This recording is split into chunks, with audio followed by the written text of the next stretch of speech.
Morning, everyone. We're just on time when we consider that this is the Brussels 9 o'clock. So I'm very happy to start this meeting. And I want to welcome everyone to our first ever hybrid event. So this hopefully will all go well, but you know how we try not to forget those who are online and make sure we don't even forget those who are here. Really a big thank you to those who made the effort, I hope it wasn't an effort, to be here in person. The room is very big, but I think we will add up to about 100 in-house here. And then we'll also have colleagues dialing in, about 100 remotely. So it's a good balance. It's a real hybrid, 50-50. And as you see, we can see each other, but we also gave you some space, some sanitary or social space, but I hope you'll bring those together around the coffee table. 5 years ago, when Animal Health Europe was still known as IFA Europe, we actually had a conference already on One Health, and the question was, is One Health just a buzzword? And we discussed what it meant by the term and what it involved. Now, 2 years ago, when the pandemic hit, I think all became very clear and we became aware of what One Health actually means and just how interconnected we are around the world, between humans and animals, between humans and the environment. And since then, policymakers, whether at international, European, national, or even local level, have been working hard to raise this topic high on the agenda, both at local, national, European, and global level. We realize that this week we're competing with a number of other important events around the future of food production and sustainable farming.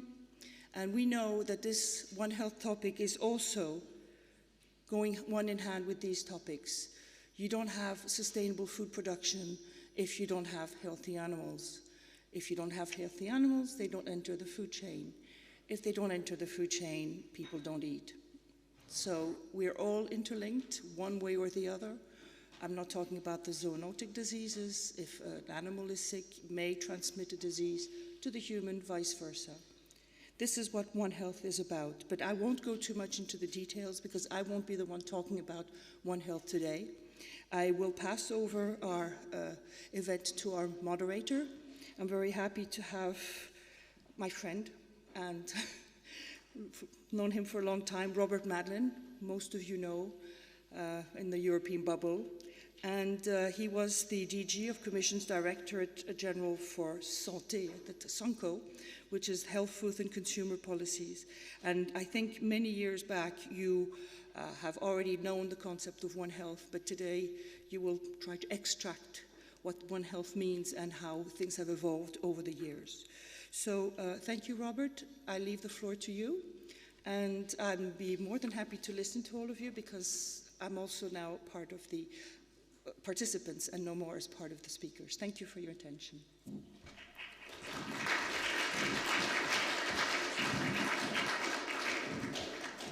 So thank you, ladies and gentlemen. I guess you can hear me at the back. And thanks to the organization for inviting me. I, contrary to the advertisement just given, will not be myself trying to tease anything out. My role as moderator is twofold. Firstly, to make sure you finish for lunch, and secondly, to make sure that you work hard between now and then.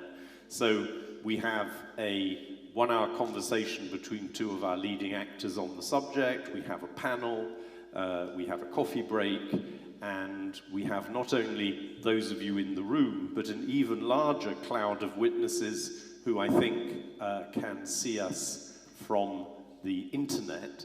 And having moderated similar hybrid meetings in the past, I'm very conscious that the risk is that either you in the room feel that we're just feeding off the internet chat and why did I bother to come, or on the contrary, those who are watching feel that it's not much better than watching cricket on television. It's not actually interactive.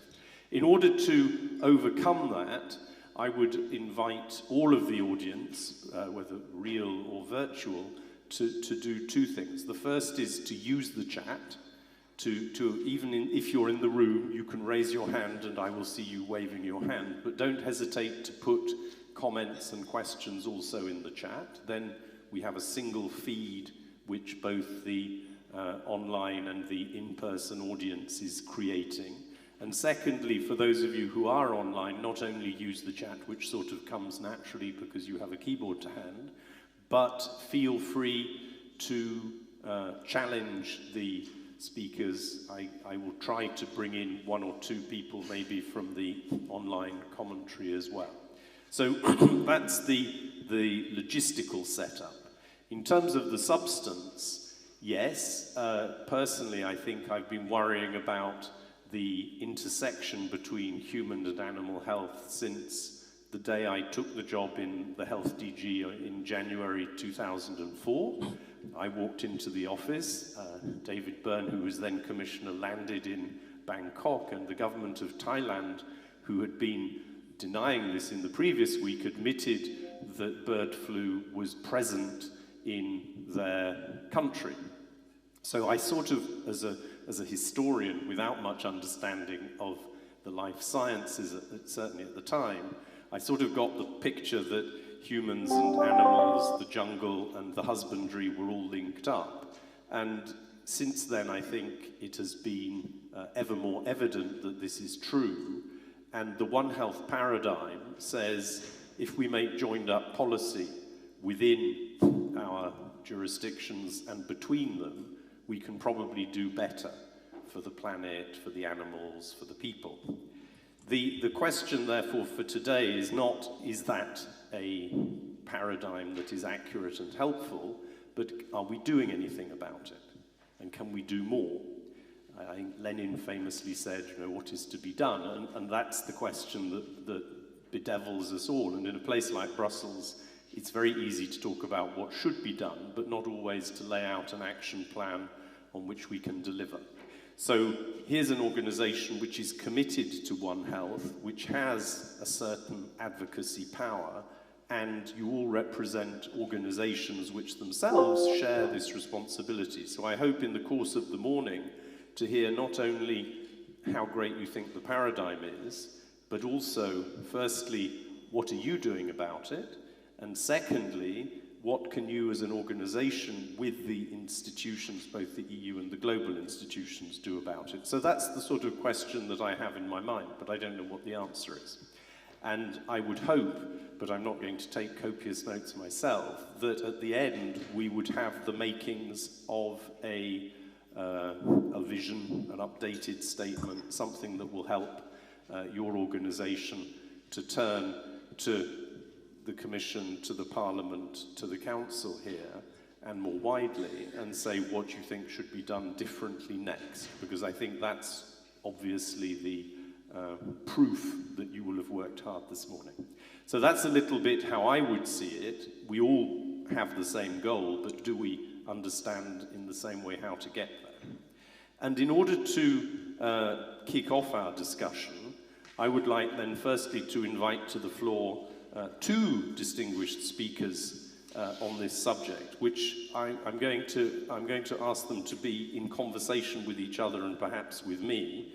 Monique Eloi, who is the Director General of OMSA, or WOA, what we used to know as OIE, and Claire Berry, who is the Deputy Director General at my old DG. So if, ladies, you join me on the podium.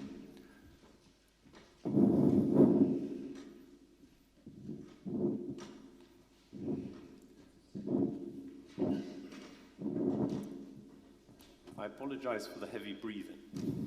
Maybe the technicians can turn the mic down a bit. So let me just grab my notes. And let me start, Monique, with you. And maybe you'd like to, we have an hour, so I want to have a conversation where everybody understands things that they might not feel brave enough to ask. So we've got through the question, how do we pronounce the new acronym of OIE? But why were you motivated to change your brand? What does it mean? What does it mean to be in charge of WOA and not OEU? That is not the first question on One Health, but I will try to answer. In fact, you have to keep in mind that 20 years ago, our assembly decided to change the official name, not to change the official name, but to have a common name, because in 1924, our organization has been created as Office International des Épizooties. At this time, epizoocy was something very well understood by many, many people. Today, I'm not sure that somebody here in the room or remotely well understand what means epizoocy. So therefore, in 2003, our assembly decided to use a common name, World Organization for Animal Health, and that was probably easier to understand the mandate of our organization. But at this time, the assembly did not decide to change the acronym. Therefore, now for 20 years, we were with a common name, World Organization for Animal Health, with an acronym, OAI, which didn't match with the name. So therefore, we decided to change, or not to change, to have also a common acronym matching with the name, World Organization for Animal Health, OA, or Organisation Mondiale de la Santé Animale, OMSA. Sorry, I will not explain that in Spanish because my Spanish is terrible. And take also the opportunity to change the branding, because in 2024 we'll celebrate our 100th anniversary. And therefore we have to prepare this event. In addition of that, and that will be probably the purpose of this conversation, we are today in a crucial time because One Health is really very high in the agenda for anyone, for any any international organization, of course, involved in health or related issues. So that was really the time to better identify our organization, that you could better recognize really as, that is my opinion, a key actor in the future One Health governance. Super, that's very, very interesting. And can I ask a last question before I turn to Claire? How do the European institutions, which of course are much younger, figure in your organization? Is it like the WHO, where they're in a seat at the back between NGOs, or is the European Commission an acknowledged actor? We are very traditional. That's what I feared. I'm sorry, Claire. But our members are only the EU member states. Well, we are a very friendly organization. We invite the European Commissions and its representative to attend our events, but they are not members, they are not observers, because we don't have this status of observer.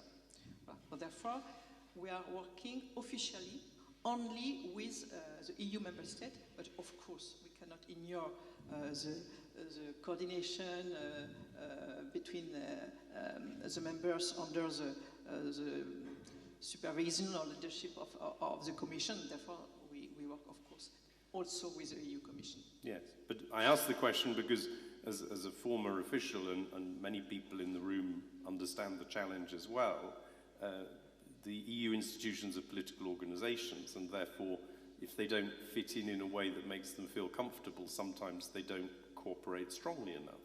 And I very much lived that in my own time with the World Health Organization, perhaps more than with OEU. But I think it's an interesting phenomenon in institutional reality that we catch up late. So as you say, the OEU took a long time to change its name, and the European Union institutions are still taking quite a long time to earn their place in the sun. Yes, but sorry, I would like to come back to your previous question. We have to differentiate the legal point of view, and the Commission is not member nor observer, and the daily life. Yes. The EU Commission is I'm not sure that is the first one, but a very important partner of our organization. Not only through the financial support provided by the EU Commission, not only DG Santé, also DG Trade and so, but also because we know that the EU member states closely work with the EU Commission. That is an integrated policy. Therefore, we cannot ignore that the position or the discussion with one EU member state is also more or less the same opinion that they have at the EU level. Yeah. So therefore, our contact with the EU Commission are very frequent. We meet them regularly.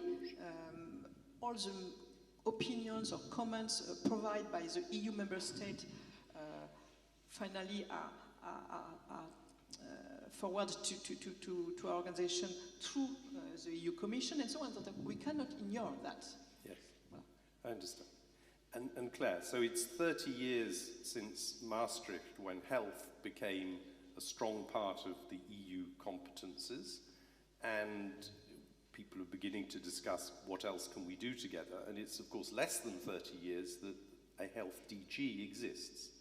And it was born of animal health crises, mad cow, and our failures in managing that. So you clearly have responsibility for animal health and welfare, as well as international trade, as well as the single market, as well as human health. How far does One Health really figure in your mandate and competences as a DG? So, thanks very much, Robert, and good morning to everybody. It's lovely to see you and to be here in person and to meet Monique after all this time. Can I say something about the relations? I think I want to underline what you said about how strong the daily contacts are between the two organisations. Of course, there are sometimes differences of view, but that's normal in a close relationship. But going back to the Commission's role, I think obviously within the EU, certainly on the animal health and the food side, where we have a very significant amount of legislation, the Commission has a very clear role and a very recognised competence. And although we may not be formally members of the organisation, of course there's coordination that goes on upstream of positions that member states take. So, I mean, there is a very strong, I think, EU flavour and presence in the way that things operate. So what about DG Santé then? I've been in the DG for 2 years now. Bernard van Gottem, who I think probably everybody in the room knows, who is an institution, let's say, in DG Santé, came after, I think I've been there 6 months, and he came rushing into my office to say, Claire, I've just found the old papers of when we got transferred from DG Agri to DG Santé, you know, all the beginning of it. So he's very conscious of transferring this sense of history and development of the organisation and where people have their place. But obviously One Health is a principle that we espouse to. It's very clearly in the Commissioner's mission letter. And I think it's a principle which we are starting now to see how it applies in practice. Obviously AMR is the area where we see it most clearly. And that we live on a daily basis.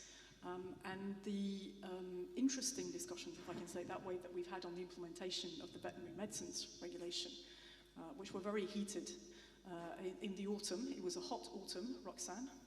It was a very hot autumn. I think showed just how much we need to try and join things up on that. But I would say there's probably a bit of scope for doing even more on that. Both within DG Santé, but also, I mean, we have a nascent cooperation with other DGs on this. We have our Health in All Policies strategy, and I think on the food side now, we work very, very closely, obviously, with DG Agri, with DG Environment on the Farm to Fork policy. Yeah? But I think there is certainly probably scope there for joining us up a bit more. I mean, you said at the beginning, we should have a joined up policy. I think very much today the discussion is what is joined up policy and how we're going to do that. Yes. So that's a perfect cue, and we didn't prepare it for you. We've done this kind of thing before though, Robert. Sorry? We've done this kind of thing before though, Yes, Robert. we've done this sort of thing before. This is true. But this is a perfect cue for the first Slido question. So Slido, which some of you will have used before, is going to be a platform for our conversation this morning. And there is a question which I'm confident will appear on the screen, because we want to know how far in the audience you see the things to join up in the same way. It's all very well to say joined up policy, but is it joined up between the same things? So can we see the Slido question?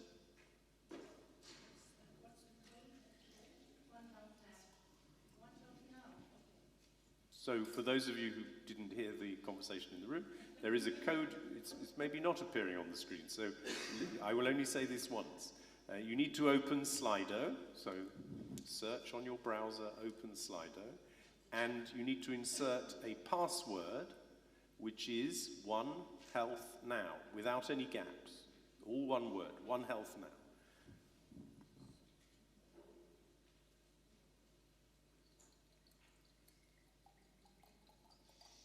Could a few people raise their hands if they're having any difficulty? Perhaps people around the world online are raising their hands, but I can't see. And there is a question. Will the question appear on the screen? Can we do that? I look at our experts in the back of the room. Is it possible to put the Slido question on the screen?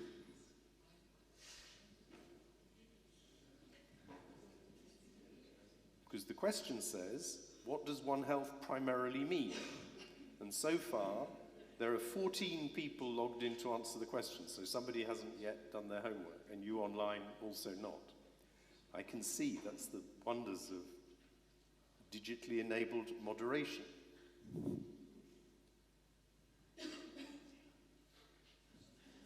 We on the podium are not going to answer.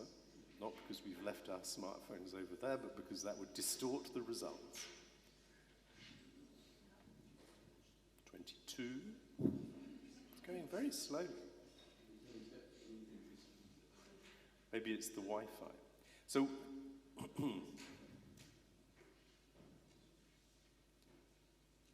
but while we're beginning with this, I'd like to come back to Claire's reference to the recent past. If One Health means anything, it means adjusting the policies that we're trying to join up. There's no point joining up 4 policy areas, for example, and saying, actually, they were fine before, there's nothing to do. The reason to join up policies in environment, disease surveillance in the wild, animal husbandry, AMR, human health, has to be that we can do better together. Because if we can't do better together, the transaction costs of doing things together waste our energy. So what is it that we think will actually change? What are the tricky things? And the veterinary products discussion shows that there's a risk that everybody tries to describe this new elephant of One Health in the way that meets their own previous preoccupations. And so you end up with a tension between, I'm simplifying because I'm a historian, not a life scientist. So a tension between human health doctors who say we should ban all this stuff except for humans, and animal health doctors and people in the husbandry business saying actually we need a balanced solution. And for the human health doctor, the weight of animal welfare and well-being is therefore 0 in their impact assessment. I don't mind if I over-restrict because human health is what I want to defend. How do we overcome that? I'm not sure the Hippocratic Oath says I'll think about animals. So the very profound human health systems thinking is about human health. And how do we overcome that? Most humans think about their health and the health of their pet, and rather few of us know or understand much about animal husbandry and well-being in wildlife. How do we overcome that? So maybe, if you allow, I first turn to Claire with that question and then back to Monique. So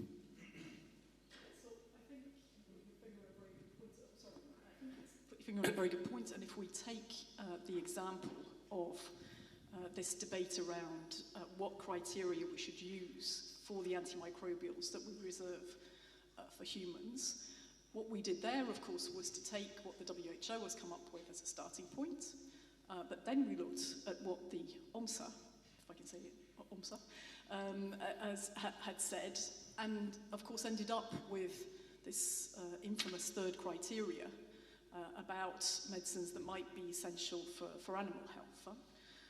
And of course, as you say, this was the part that was extremely controversial, because I think the feeling was, on the medical side, we shouldn't have had that criteria at all, that this was really just a criteria that wasn't relevant for the equation. So there was quite some discussion around that. I mean, how can we get to a better situation of understanding?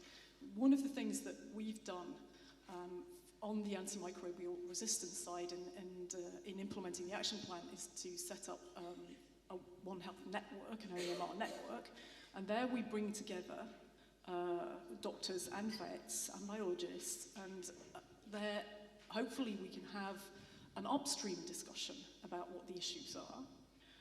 But the only thing I can say is that it turns out to be very, very difficult in practice. So we have this, now that we've got the list on the basis of the criteria, we've got cholesterol, which is included in the list, which is still there for possible use. Sorry, it's not included in the list. It's not the other way around, sorry. It's, yeah, sorry, it's not. It's, sorry, Roxanne, I was just checking that Roxanne was awake there. I was making sure that she hadn't fallen asleep. And you know, very controversial. But I mean, the use of cholesterol has gone down, I think, over the last 5 years by something like 70%. There are some member states have already excluded it and so on. But you know, the overall assessment was we still need it to be available for animal use because there may be issues which mean that we really will have a very difficult situation if it's not still there. But so I think that we need more mechanisms through which we can have exchanges. We will be revamping the network. There will be a new call for applications to participate in the network. So for me, that's a very important place to have these more fundamental discussions so that we can try and resolve them at that stage rather than when we get down the line. And can you say, so there'll be a call for participation in the network. What sort of people get to go in the network? It's a network of experts in... It's a network of experts in health, veterinary, environmental sectors, of course. So it will cover all the elements of the definition of One Health. I think one of the more challenging aspects too is indeed how we bring in environment. As you said at the beginning, Roxanne, you know, we're not going to have sustainable food systems. We're not going to have sustainability unless we join all the dots on this. And certainly on the food side, now when we work on our sustainable food systems, we're bringing into that, obviously the environment's very much part of it, but there are the three pillars there, which is the environment, the economic, and the social aspect of it that we need to meld and bring together. But we're just going to have to get better. And it's not easy at bringing together those different kinds of considerations and then getting some kind of amalgam. I don't know quite what the algorithm is that we apply when we're doing this, but that's something that we've got to work out, I think, jointly as we go forward. Yes, thank you. And Monique, in this area of overcoming everybody sort of dealing with their own silo? No. When we talk about One Health, always the first idea is, okay, One Health means that we have to work together. Mm-hmm. Intersectorial approach, and so on. But that is not enough to be together. For me, the second challenge is also working differently, thinking differently. Mm-hmm. It is not just an addition of policy or an addition of expertise. It is also how we use this expertise for working really through another approach. And antimicrobial resistance strategy is a good example. When we started to work on that 15, 20 years ago, I don't remember, at this time, the issue was only to consider how we could improve the use, overuse, misuse in the animal sector. Mm-hmm. And now that is clear, that is not only an issue for the animal sector. Misuse or overuse in agriculture, in humans, is also something important. And when we started WHO, FAO, and OIE at this time, when we started to work on our respective IMAR strategy, firstly, we identified together what are our respective responsibility, how we could jointly address this issue. That means that we have identified the priorities to be sure that our respective strategy be well coordinated. So that is not only, I will agree to insist on that, it is only working together, but really thinking together and differently.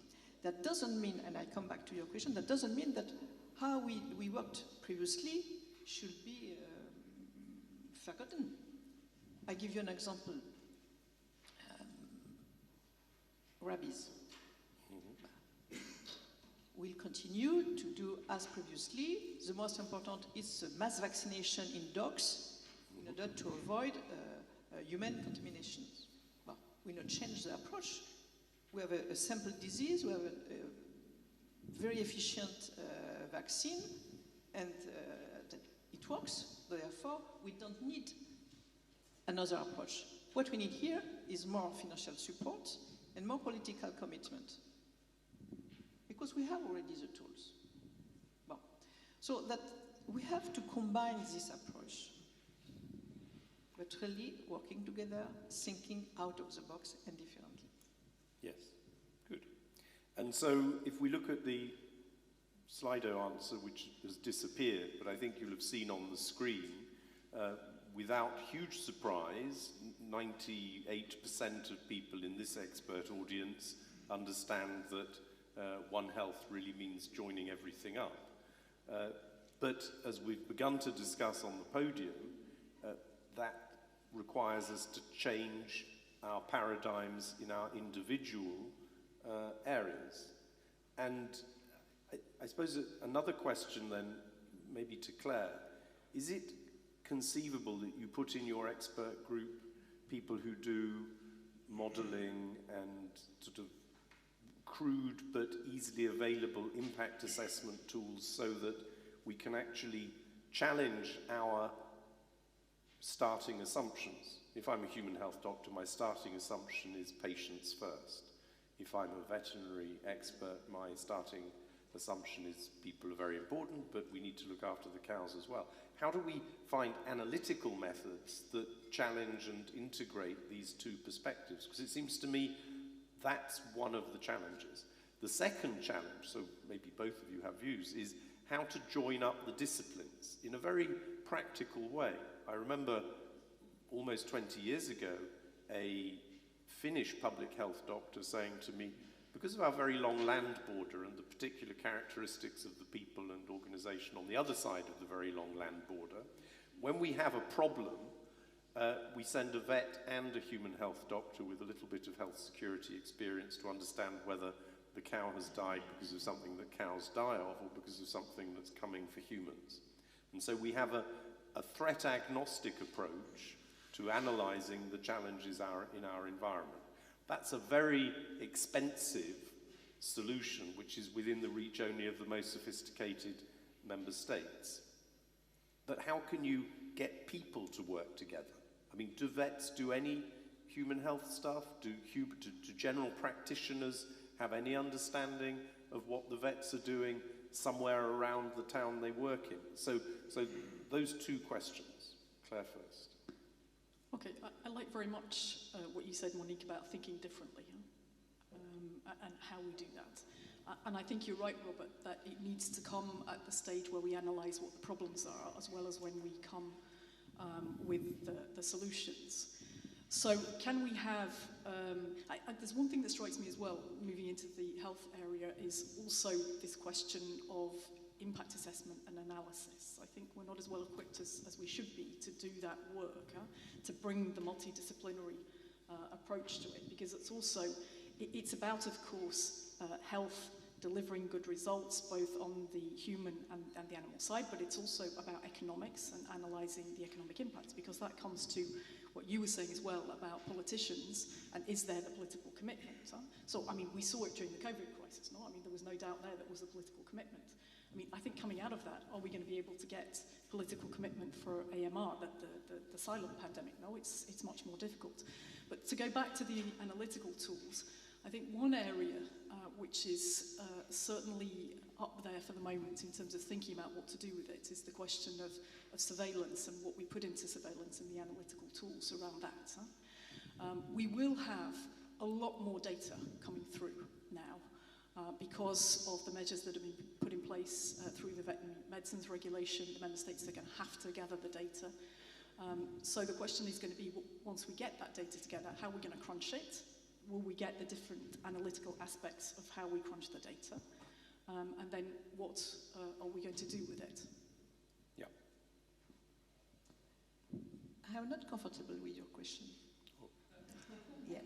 Voilà, I'm not comfortable because for me, and sorry to be, I hope not provocative, but for me that is a question that we can have only when we live in a developed country.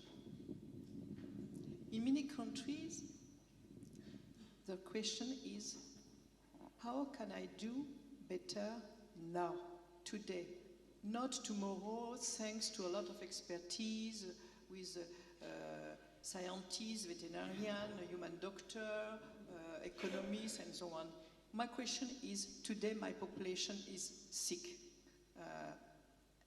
And we have also to consider how we could start, even if we don't have all the tools, even if we don't have all the expertise, even if we don't have enough money. So we have also to consider that the time is flying very quickly. Mm-hmm. And we have, on one hand, we have really to continue to discuss on good governance at global level, and maybe we'll have time to discuss about the ongoing negotiation of a future international accord on prevention, preparation, and response to pandemic. But we have also the urgence of today. And even if we are not well coordinated, well prepared, we are already to support many, many countries to have more robust health services, including veterinary services, in order to start to work modestly, maybe. So therefore, and I do that, WHO DG Tedros, that is also a big concern for him. In many countries, we have to be immediately on the field to support them to start for doing something. That could be a better training of the staff, or education. That could be very simple materials, vaccines. We can provide them so that they could start to vaccine population or animals.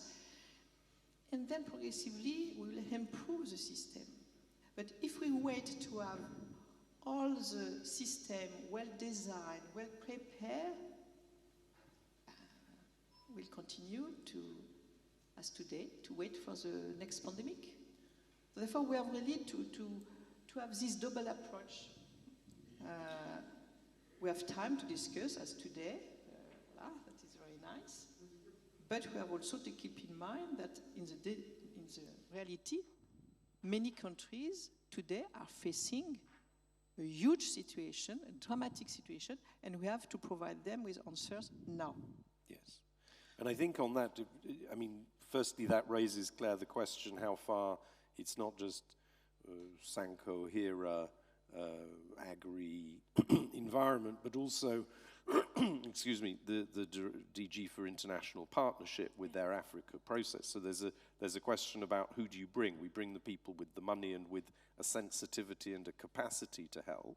I know that the WHO and the European Commission and ECDC are cooperating with the African CDC in some of the relevant areas, but probably WHO in a developing country, the headlines you can see from a distance say it's about universal health access, it's about resilient health systems, it's about sexual and reproductive rights. I mean, it's very basic human health stuff, and they see this as somehow a luxury. I mean, you're saying not that Dr. Tedros has seen the link, but how do we practically do all of that? So Africa is a key partner for Europe. What are we doing in that area concretely?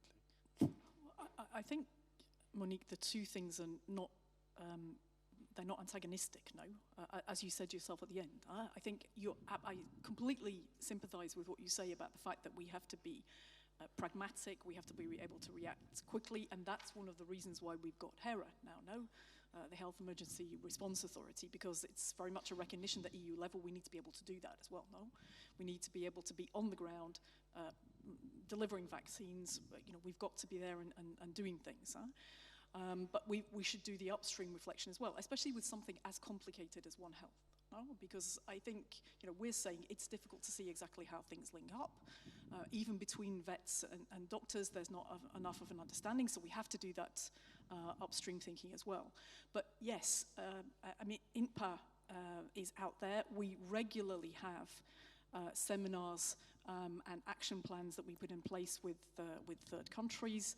It's a huge part of the INPA budget. We actually have a colleague who was working on Health Before Net's now working in INPA too, so I think you know we were aware of what needs to be done there. But if there are specific things that you think are needed and we're not putting the money in the right place, then you know please come back and tell us. Huh? I am not saying that you are. Please don't misunderstand what I say. And that is also why the work done by the EU Commission is really appreciated, because at global level in our organization, the role of the EU Commission through the EU member states is really very influential. If we come back to the discussion about antimicrobial resistance, it's true that what has been done at EU level was really very, very important to show the target. And therefore, that was also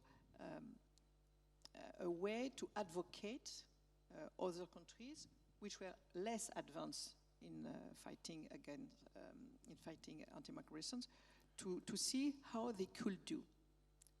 But thanks to other DG, I don't remember exactly the name, for the external. I think they just changed their name as well to INTPA from International Partnership. Well, okay.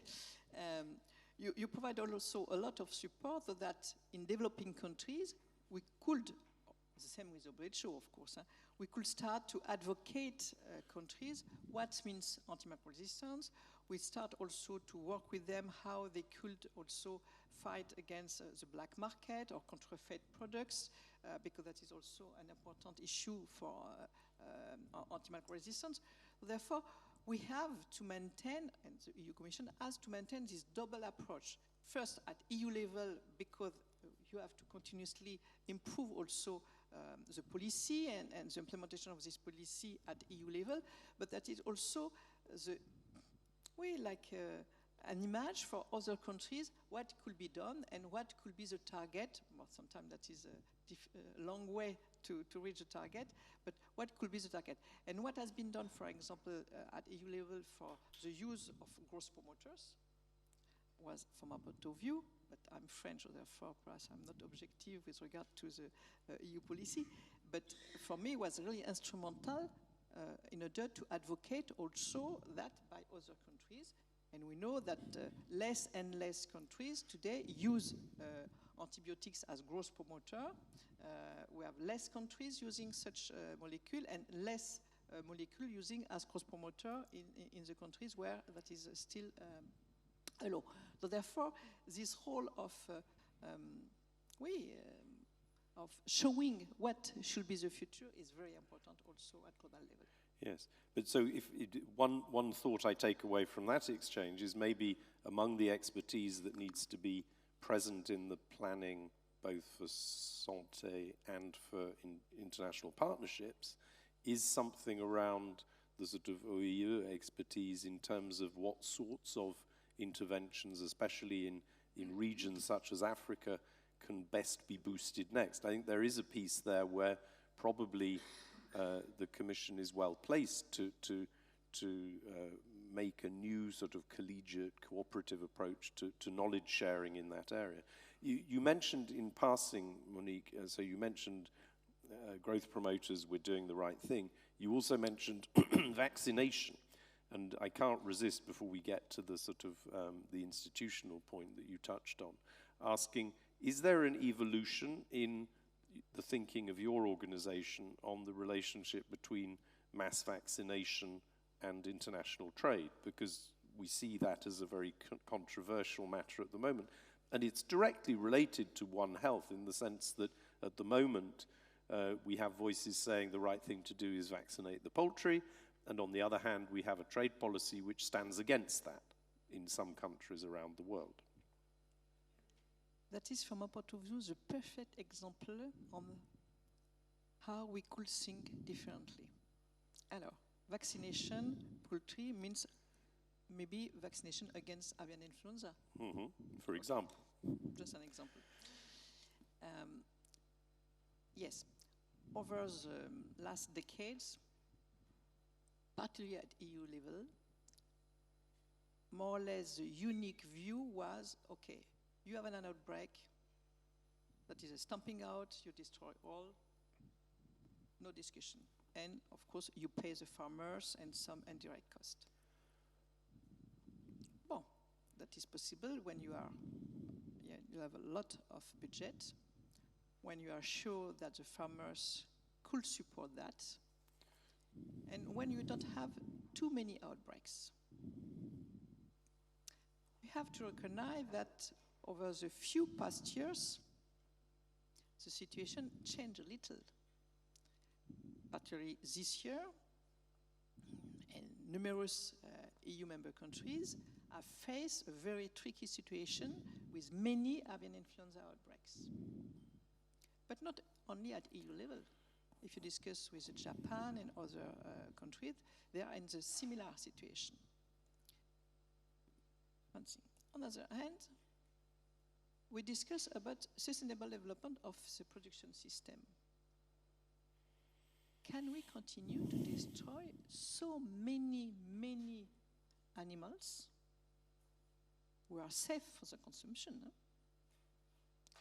when we know that we have to rethink the system production in order to avoid deforestation, for example, in Brazil, for producing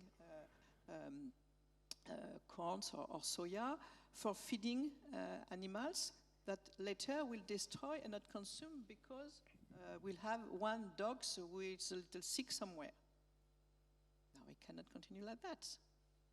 Therefore, that is clear that we have to open this discussion. Must we continue to have this unique approach of the sanitary system, destroying, killing, when we know that we could further and better work with the pharmaceutical industry so that most appropriate vaccine be developed,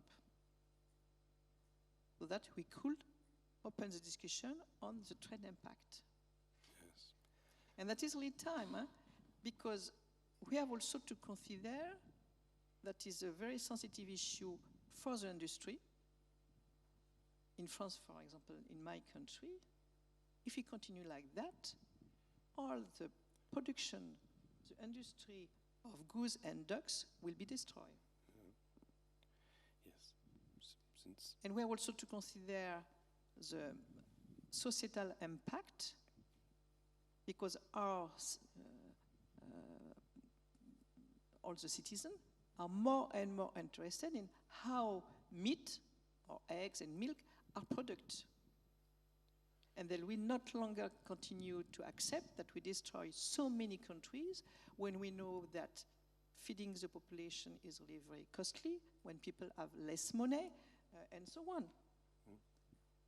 And I do think that that is something that at global level we could really start to discuss. Yeah, because I think it's very topical what you say, because the French presidency is very alert to this issue and has been working and produced some council conclusions. Now, they're only council conclusions, but it's a very strong political statement which says for avian flu we have had too many outbreaks. This year it's been tragic, and there's all the evidence to show that probably it's not going to be very good next year either. So vaccines are now being pointed out as being a solution. And of course, all the member states are very acutely aware of the trade challenges. But their response is, we've got to deal with this now. We've got to look at it and we've got to see how we find a way around it. And it's avian flu, but sorry, it's also African swine fever. Because they're, the most recent outbreaks that we see in Germany and Italy are really worrying. So the Commission is going to convene a conference in September again to look at African swine fever. We need to look again at what we do on awareness. I think some of our awareness campaigns are very out of date now. They need to be updated, they need to be upgraded, there needs to be digital means. We need to really get back on the case on African swine fever and vaccines there as well. The Commission wants to put more money into research for a vaccine. We want to work together with the member states to put money into research to be able to try and get to a vaccine. Because I think you're right, we're going to go in a period now where unfortunately inflation is going to stay high for, I think, quite a long time. And the food shortages that we have mean that we simply can't afford to be in that situation. Yeah. I was going then to move on and ask something else, but I noticed a slight sort of nuance when Claire said... It is a nuance, Robert, because we can be optimist, and I am, but today we don't have a vaccine against African swine fever. So therefore, the approach cannot be exactly the same when we have vaccine. But they do in the US apparently now have a vaccine for African swine fever. Huh? Maybe it's not a vaccine that's going to work for our African swine fever, but... Yeah, but so I think the availability of vaccination is one thing, but the comment I was going to make as a sort of onlooker is it would be very bad for the global credibility of an evolving EU position if we said in a production area where we are dominant and net exporters, we want everybody else to allow vaccinated meat exports, but we're not so sure about beef and sheep and pigs. And I think there is a sort of, if you only make one breakthrough, that's all right, but it's a paradigm shift which is more generic. I mean, in the language that we've been using for COVID-19, it's about learning to live with certain diseases because they're not just spot fires that we can put out. And I think that's, but that seems to me a critical mass policy issue, which maybe is alongside AMR, one of the things that needs high profile, real debate, because too often these debates have been raised in the past, but they get choked out because there's an orthodoxy. And as you said at the beginning, Claire picked it up, thinking differently is the key, and here around animal vaccination and trade is an area where, as you say, it's a perfect example of thinking differently. So maybe that's a sort of a flagship issue where people will understand what One Health means, because it's about animals, it's about medical treatment, it's about trade. I don't know. I think as well, Monique, if I may, what's happened during the pandemic shows that the vaccines that were developed, okay, it's not 100% of the answer, but it shows what can be done when the pharmaceutical companies, when governments, whatever, put their heads together, because there's a big problem.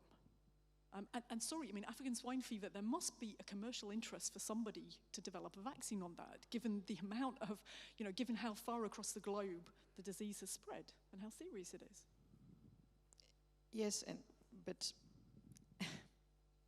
I'm not a specialist of vaccine, and sorry for people who are in the room. But vaccine, that is just a word. The efficiency of a vaccine is not the same for avian influenza. Tomorrow maybe for African swine fever. We'll see what's happened in Vietnam. We'll see. COVID and so on. And of course, if we discuss on animal health and impact on trade, the discussion can be not the same if you have a vaccine very efficient with an efficacy for a long time, or when we have a vaccine which is not so efficient more than a few months. Look, with COVID, I am perfectly in agreement with you. Vaccine is something very important. But we know that that is not for a long time. And we know that in addition to that, some other biosecurity, I'm not sure that for the human, that is the same word. Biological material are also important. That is the same at farm level. Yes. That is not because we'll have a vaccine that we have no other. And that to think that therefore our discussion on vaccination versus stomping out, if I can summarize, cannot just a very generic discussion. We have also to adjust this discussion according to the disease and according to the tools, partly the vaccines, we have for this disease. And then if I interject before, Claire, you respond, that raises a couple of issues. One, which is common to vaccines and antimicrobials, and for humans as much as animals, is there not a market failure? Is that not something where there should be bigger Horizon Europe, Europe for Health spending, so that the pipeline of endeavor in this field expands?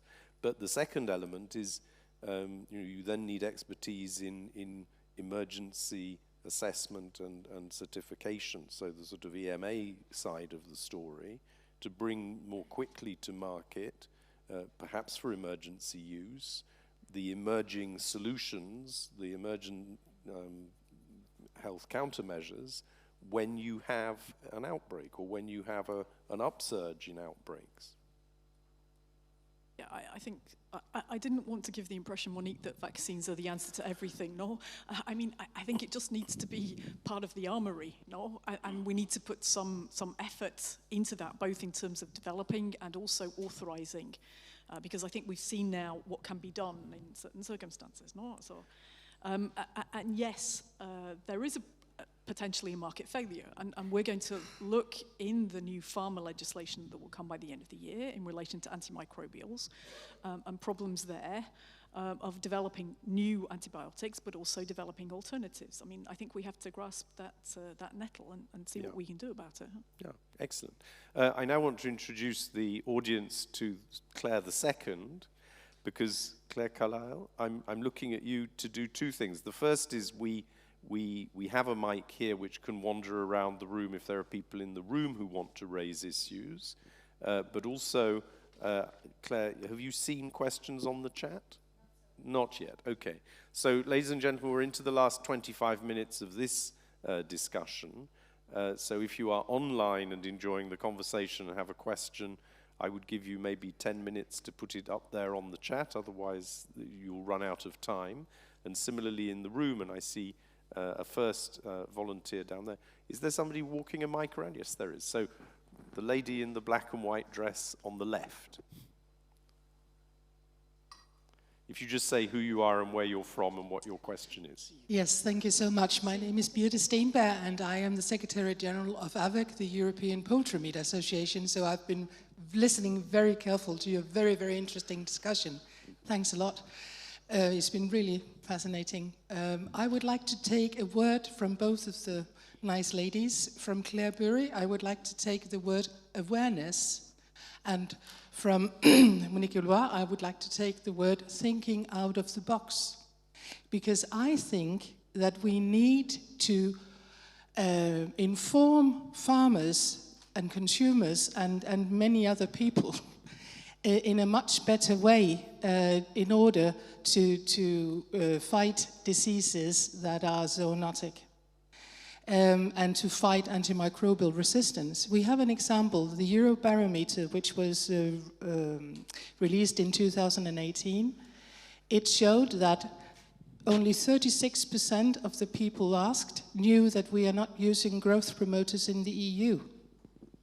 And I mean, we stopped in 2006.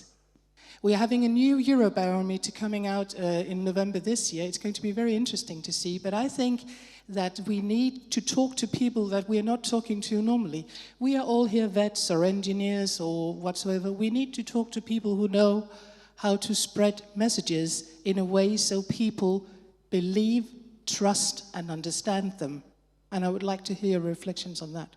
Thank you. That will be very interesting, not least because we have communicators on the panel later to pick that issue up. Monique?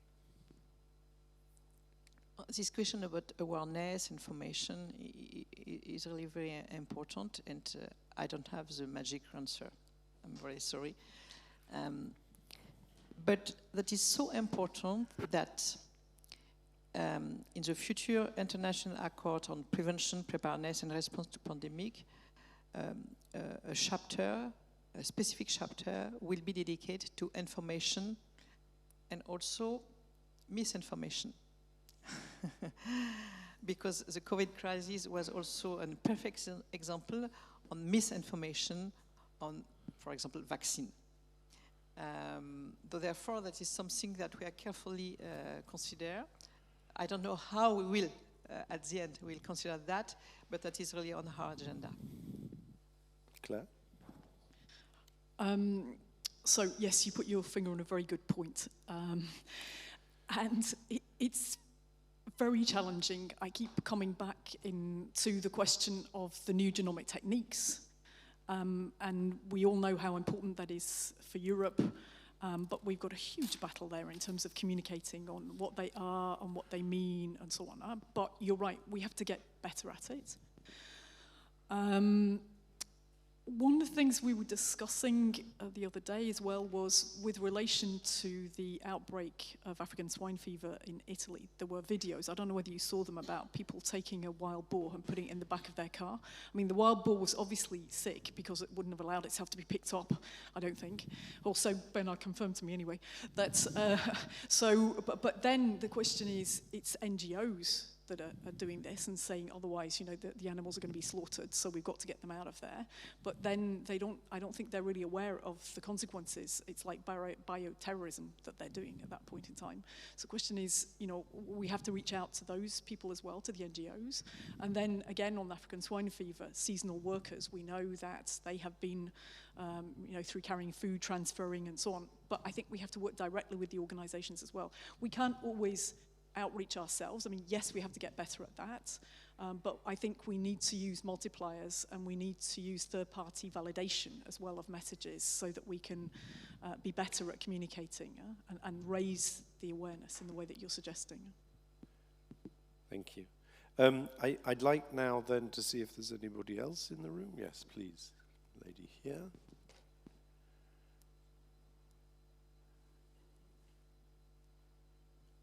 Hi, thank you.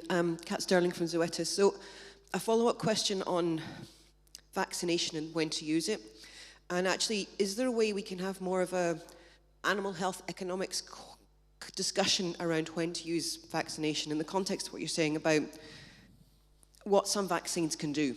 Some vaccines are fantastic. They have marker capacity, they're long-term immunity. Others may give only short-term protection to individual animals. And it sounds like we almost need to start with vaccination to have more of this conversation about the animal health, One Health economic benefits of when to vaccinate and when to encourage it. So for example, some vaccines with routine use can potentially reduce antimicrobial use. Other vaccines in a disease outbreak, I'll use classical swine fever as an example. So in Europe, then a lot of the rest of the world, it's a stamping out policy. But actually now there are available very good, very efficient live marker vaccines.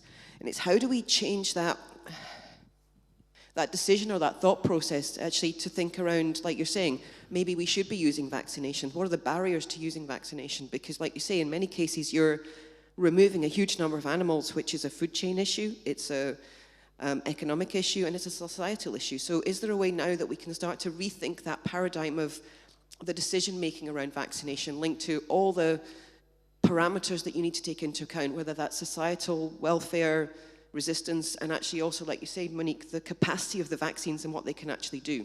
Because I don't think we really have that conversation very well, and I think it's something it sounds like we need to start doing. And it happens in human health, in that kind of health economics decision about when and when not to use products and encourage that more globally. And I think it would make a big difference in terms of avian flu is a great example. A lot of the barriers are around the trade impact, but actually it should be something maybe we should be doing, or encouraging, like many developing countries, heavier use of vaccines in certain situations because they can impact antimicrobial resistance, for example. Any comment? That is the limit of our mandate. Beyond or at? We can provide a set of tools, some guidance, but at the end, that is really the responsibility of each country authorities to decide, according to their own strategy, what fit to their objectives. So therefore, I don't know exactly how to answer to your question. We provide also countries with support in order to help them to better identify their priorities. That is what we do through what we name the PVS gap analysis. PVS means performance of veterinary services, gap analysis. So therefore, we help them to identify where there are some strengths, but also some weaknesses, and also to help them to identify the disease or the issues which should be at the top or on their agenda. And we're also engaged in the specific programs. This is GBAL, this is Global Burden Animal Disease Program, which provide also, which will, because we are still in the inception phase. I hope so, will provide also support to members to better identify from an economic point of view what are really their main challenges or first priorities. But then, like at the restaurant, they will pick up what they prefer on the menu. But I think you raise an important point. In some areas, even of human health policy, for example, in the Commission, it's the same. But the power of knowledge, the power of data, just putting the facts out from trusted organizations such as yours, that can provide a point of reference. So even if it's à la limite of the mandate, I wouldn't think it's uninfluential. Well, that is something that we can do. Yeah. I have heard countries come back to us in some of the conversations and say, well, we're following the OIE guidance. So I think we have a little bit of a kind of circular situation where it's... In fact, we have some other ways for working. We have the official language and behavior. But we have also the network of reference lab, the network of collaborating center, yes, our network of experts, which could be also transmit a little also what we say. But officially, we have also to be very cautious and avoid to be too close also to the decision of the national authorities, because then when they come back to us for some official recognition, for example, we can be involved and then judge the result of what we could have designed with them. Yeah, no, this is a familiar challenge. Good. We're into the last 15 minutes, and before I go back to the floor with more questions, I'd just like to come back to an issue which perhaps for both of you we could talk about. It's a bit techie, but how are you doing this rewiring? So we have the One Health coalition of international organizations, your own, the WHO, the FAO, now UNEP. What's happening next? Is this a sort of a going concern? Is it still a construction process? We're sort of Chatham House here, there aren't too many journalists in the room. What is your sense as the manager of one big international organization about the stage that you've got to in terms of actually creating cooperation across these different areas? I'm a little proud about that because I do think that in a few months we develop a strong partnership, not only with FAO and WHO, because we started to work with them now several years ago, but UNEP joined us recently. And in few months, we have already developed a joint plan of action.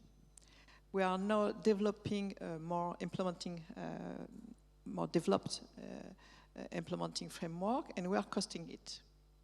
Because our objective is that in the coming months, we could submit this plan to resource partners, World Bank and other resource partners, so that next year, also, we could really open the pledge so that we could start to work.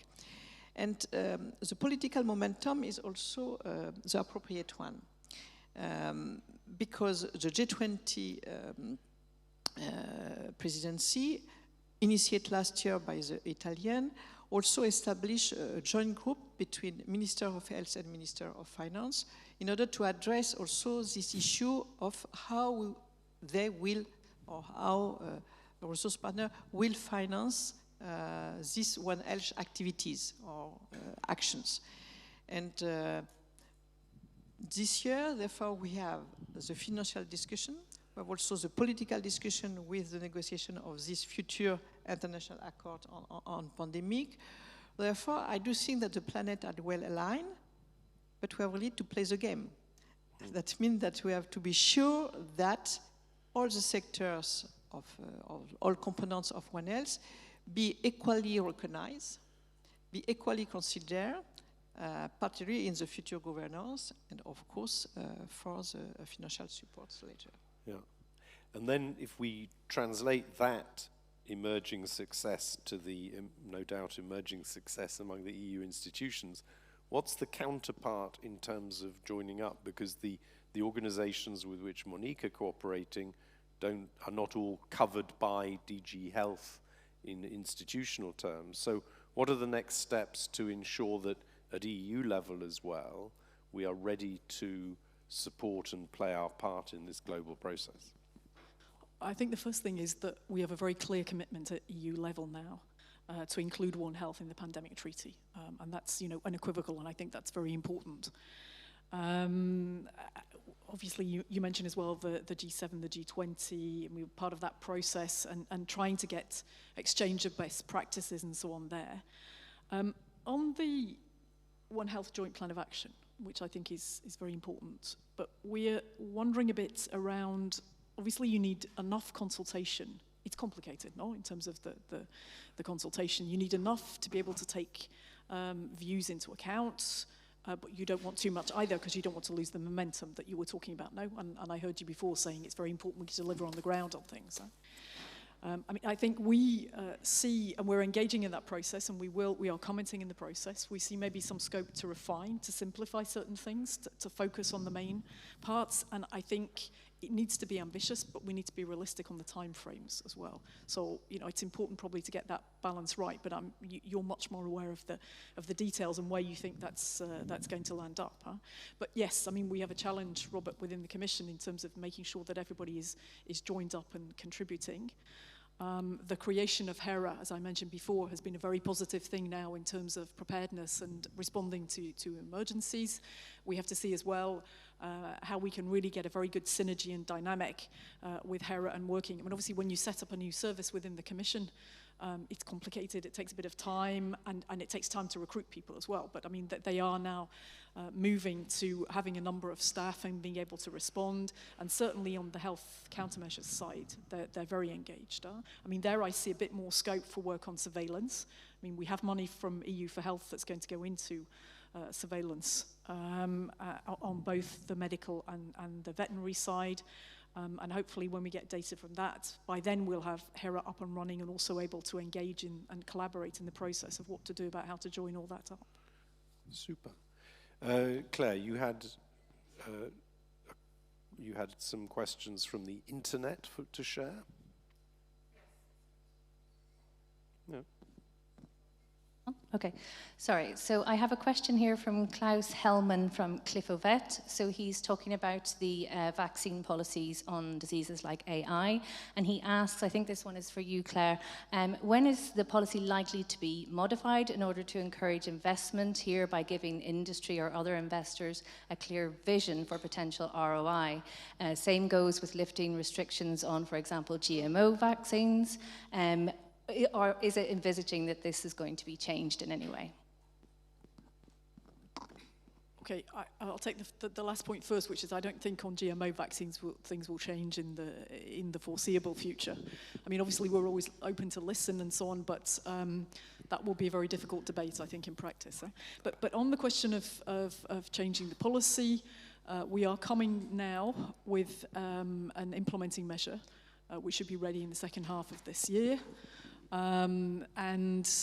So there will be movement. There will be movement sometime soon. And then there's one question at the back from a gentleman. Hi, I'm Carl Dumachy-Servas from Health for Animals, which is also a trade association. at global level. And thank you, Roxanne, for organizing a conference on One Health, which we, as an industry, I think very much support. So my question is to both of you, really. As you've both said, we've seen good progress on One Health in supra or international organizations like WOA, and at the European Commission. I look forward to DG One Health in the future. That's an idea there. And also to the GOHO, which will be the Global Organization for One Health, or the other way around.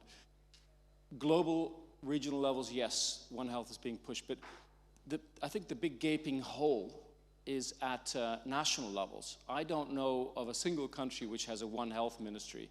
I know one country which has a really forward-looking One Health policy planned for its country. And as we all know, most of the implementation of animal and environmental and human health happens at national level. How can we accelerate that? And if we haven't learned the lesson on the back of the pandemic that we need to work together on these types of issues much closer, how can your types of organizations help to accelerate national thinking on One Health, actions on One Health? Thank you. Thank you. And if I could suggest, Monique, you start, because you were talking about veterinary service gap analysis. If, for example, you looked not only at the veterinary service, but its wiring system at national level, and if in similar ways the veterinary inspectors in Claire's teams did it, maybe that's the sort of nudging that people need. I give you only a few examples because the list will be too long. But on the veterinary side, we have this PVS pathway, Performance of Veterinary Services, thanks to which we could assess, on the request of a country, the robustness of the national veterinary services. On the other hand, WHO has a similar system for assessing how the international health regulation is implemented at country level. And well, that was before the COVID crisis, but they carry out several missions for the evaluation of the implementation of the IHR. And more or less systematically, an OIE at this time expert was invited to be part of this WHO mission for the assessment of IHR, because we have this overlap, partly for addressing zoonosis. This is the first example. Second example, jointly with WHO, we also regularly organize, and we have to restart now, national breeding workshops, taking advantage of one example, such as rabies, of antimicrobial resistance, or another disease, in order to have, during 2 or 3 days together in the same room, people from the human health department and people from veterinary services, in order to discuss together, okay, how can we address rabies, for example, or rabies control in our country together. Therefore, third example, and I'm quite sure that, Carol, you are very well informed about that, we also launched a modest task force with WHO in order to be better engaged and involved in the future WHO Academy in Lyon. That is some example to which we build really our collaboration, our partnership, and the way through which we could also encourage our members, our member countries, also at their level to develop a similar collaboration trans-department at country level. Thank you. Claire? So I think there's one area at the moment where we are discussing with the member states on One Health issues, although at first sight you might not think it's the case, but this is their CAP strategic plans that they have to come with now for the CAP funding that they'll receive, because under that we cover antimicrobial resistance. We're asking what measures they're taking, what measures they take on biosecurity and so on. Also what they do on pesticides in relation to the environment, what that happens with the crops and so on. and animal welfare too. So we are, that if you like, in a microcosm is the kind of discussion that we're having with the member states around the One Health issues. But I take your point that there needs to be more awareness. And in 2 weeks' time, EFSA is having their scientific conference, which will be on One Health. So I hope at least that's going to be an opportunity here in Brussels as well to sort of engage the debate. But if you have suggestions of things that you think we could do in that respect, and I mean, obviously not having endless conferences on One Health, that's not the way to go about it, but if there's specific topics where you think that more needs to be done and where we really need to tease out the issues, then throw them at us, and we can certainly engage in discussion with the member states on that. So, ladies and gentlemen, contrary to the expectation of the three of us on the panel, an hour was not enough. So I think we come to the close of this first session, I'm afraid, and we can bring the comments and questions that some of you still have into the panel discussion after the coffee break. But in order to respect the time for the panelists, I'm very keen to finish on time.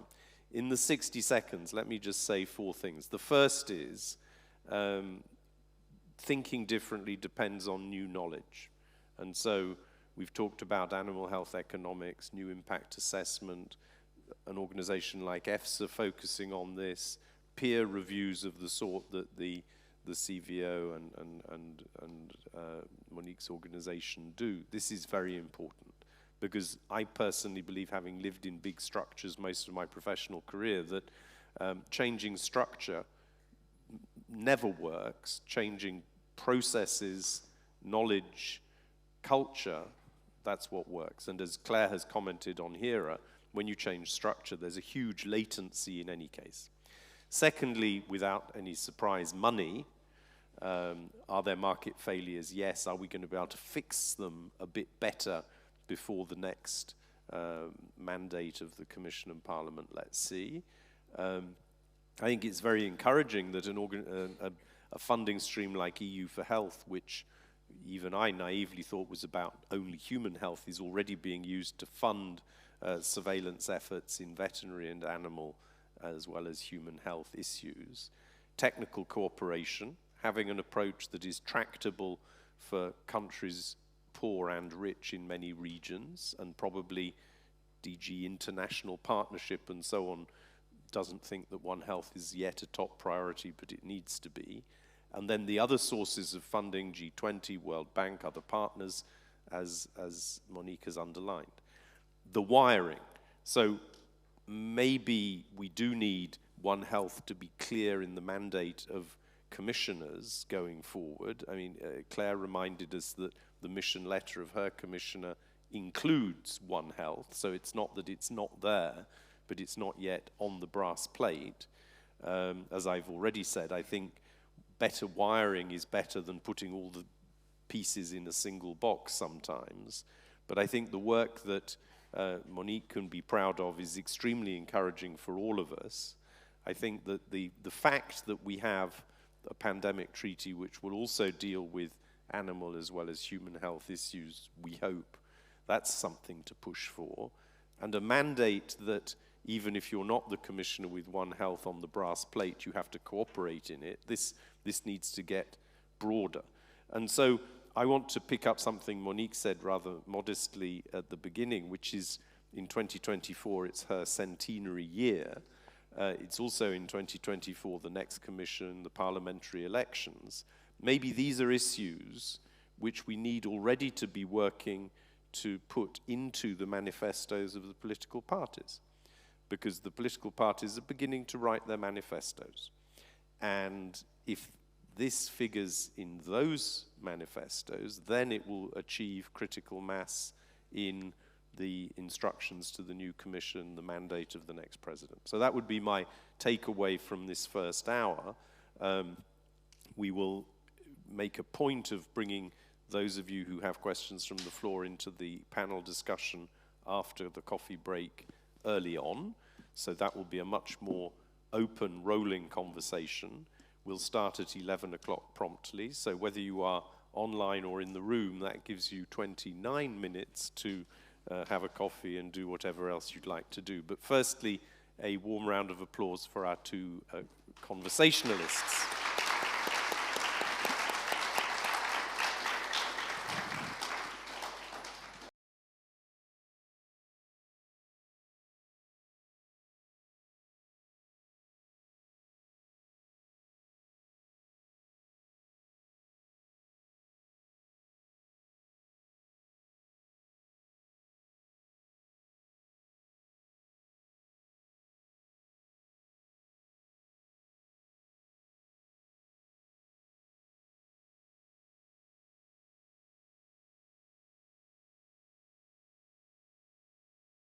I think this is on still, again, ladies and gentlemen. And for those of you who are joining us again online, a warm welcome.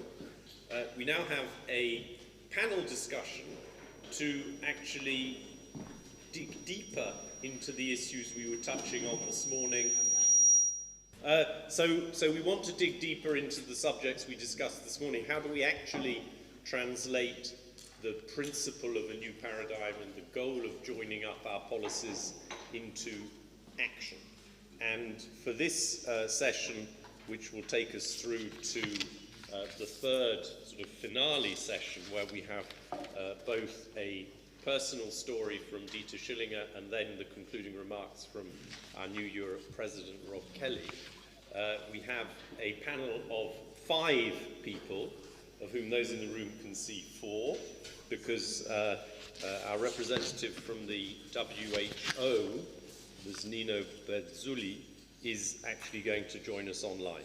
So the way I'm going to structure this panel, firstly, as I said at the end of our first session, I want to bring the audience in more. That requires you all to wave your arms more, either virtually if you're online or physically if you're in the room. And we will try to interrupt the panelists with questions and comments, so feel free to signal your interest as they speak. And I will, in a way, go down the line here, which you can see. But before that, I want to bring in Nino. So, good morning, Nino. You are joining us from Copenhagen? Good morning, good morning. Actually, I'm joining you from Georgia, where I'm currently on my annual leave, but you know, it's a great pleasure to join you for this very important dialogue. The regional, the Europe region for WHO extends all the way east and west, and much bigger than the European Union, so you're very welcome. And I don't know whether you were able to follow the discussion we had so far. I mean, what we learned from the first session with the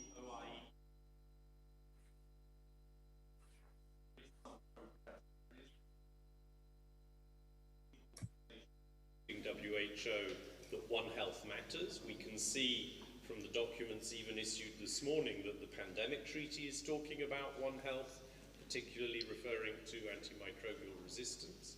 So I think for me, what would be interesting to have from your perspective is, what at the WHO Europe region do you see as the One Health opportunity? How do you balance One Health with, in a way, the historic human health preoccupations of the WHO ecosystem? And what do you think we could do, especially in the European Union context and across the 27, to support your work? So you have the floor. Thank you very much, and I'll try to put as much as possible in this in my response, given that I have very unstable internet connection. So definitely, the One Health approach has gained the renewed traction, and it is very high on the political. Do you hear me well? Yes, we do. Thank you. Okay, very good. So what I was saying, that the One Health approach has definitely gained the renewed traction and its high political attention in the context of the COVID-19 pandemic. And in September last year, the Pan-European Commission on Health and the Sustainable Development Commission, that was chaired by the former Prime Minister of Italy, Professor Mario Monti, called for operationalization of the concept of One Health in all settings where the health and the well-being policies are developed. And I've heard during the morning discussion that it is very important to operationalize the concept of One Health. But it will require actually the collaboration across all relevant sectors, which we've heard importantly at the national level in the animal, human, and the environment interface, as one sector alone or the one discipline alone cannot address the issues we are facing. And this is actually one of the key recommendations of the Monti Commission report. Now, in the WHO European region, which covers, as you said, so many member states, the 53 member states in Europe and Central Asia, we work very closely and coordinate our actions with the OIE as well as the FAO and the UNEP, and through the quadripartite regional One Health coordination mechanism. And through this mechanism, we define the strategic directions and the priorities for operationalization of One Health, as well as the coordinated technical support to member states. I think Monique this morning mentioned the joint initiatives we already have in AMR. The other challenges that we are addressing together with our quadripartite partners through the One Health approach includes the food safety, the prevention and the control of zoonotic diseases, as well as the health emergency preparedness and response, and of course the environment and health. And this year, WHO Europe is leading the quadripartite One Health regional coordination mechanism. Importantly, during this year, we aim to operationalize the partners platform as well, which is the innovation, and we'll be tapping into the resources, the knowledge that the partners bring in operationalizing the One Health concept at the country level. We also aim to launch several country projects on One Health, and we've heard that the implementation at the country level to have the country impact is key. We have several successful examples, ongoing examples of this collaboration through the quadripartite mechanism, currently in several Central Asian countries, where we support them with the implementation of their national AMR action plans through joint One Health activities, and importantly supporting them building their integrated surveillance system. And we also, through this mechanism, the quadripartite mechanism, we also convene important partners such as the ECDC, European Food Safety Agency, DG Sante, and the other partners.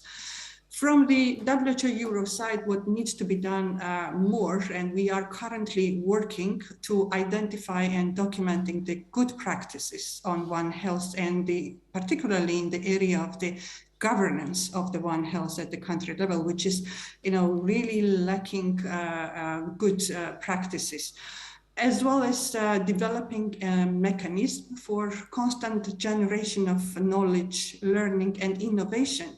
And one such mechanism is actually establishing a technical advisory group on One Health, which WHO Euro will be convening very soon, to provide the overall strategic guidance and the technical advice on operationalization of One Health in the Euro region.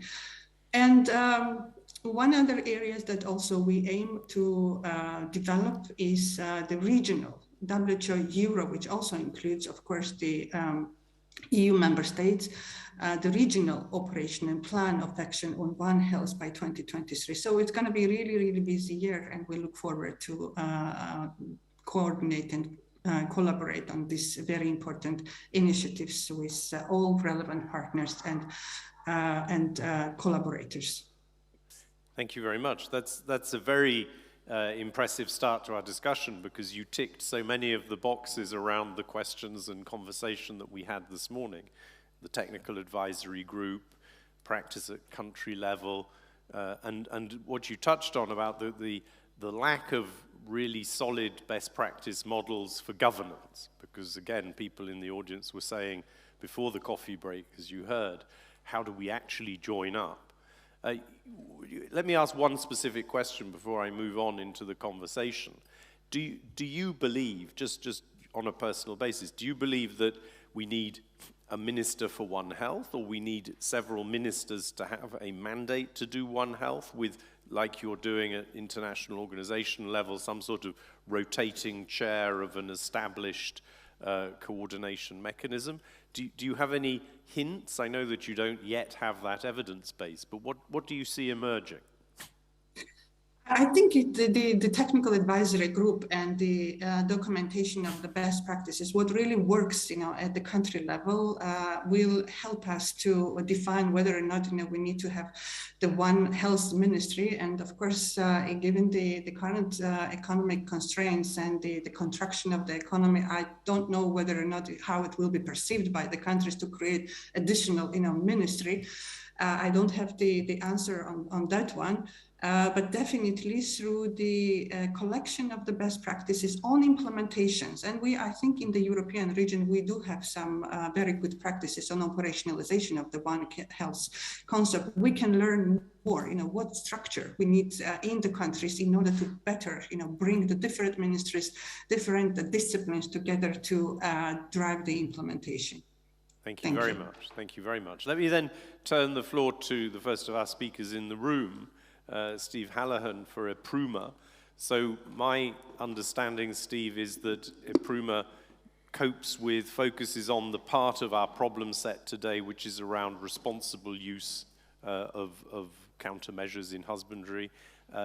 What do you think EPRUMA's members can do to support the sort of top-level joining up of policy that Nino has just described?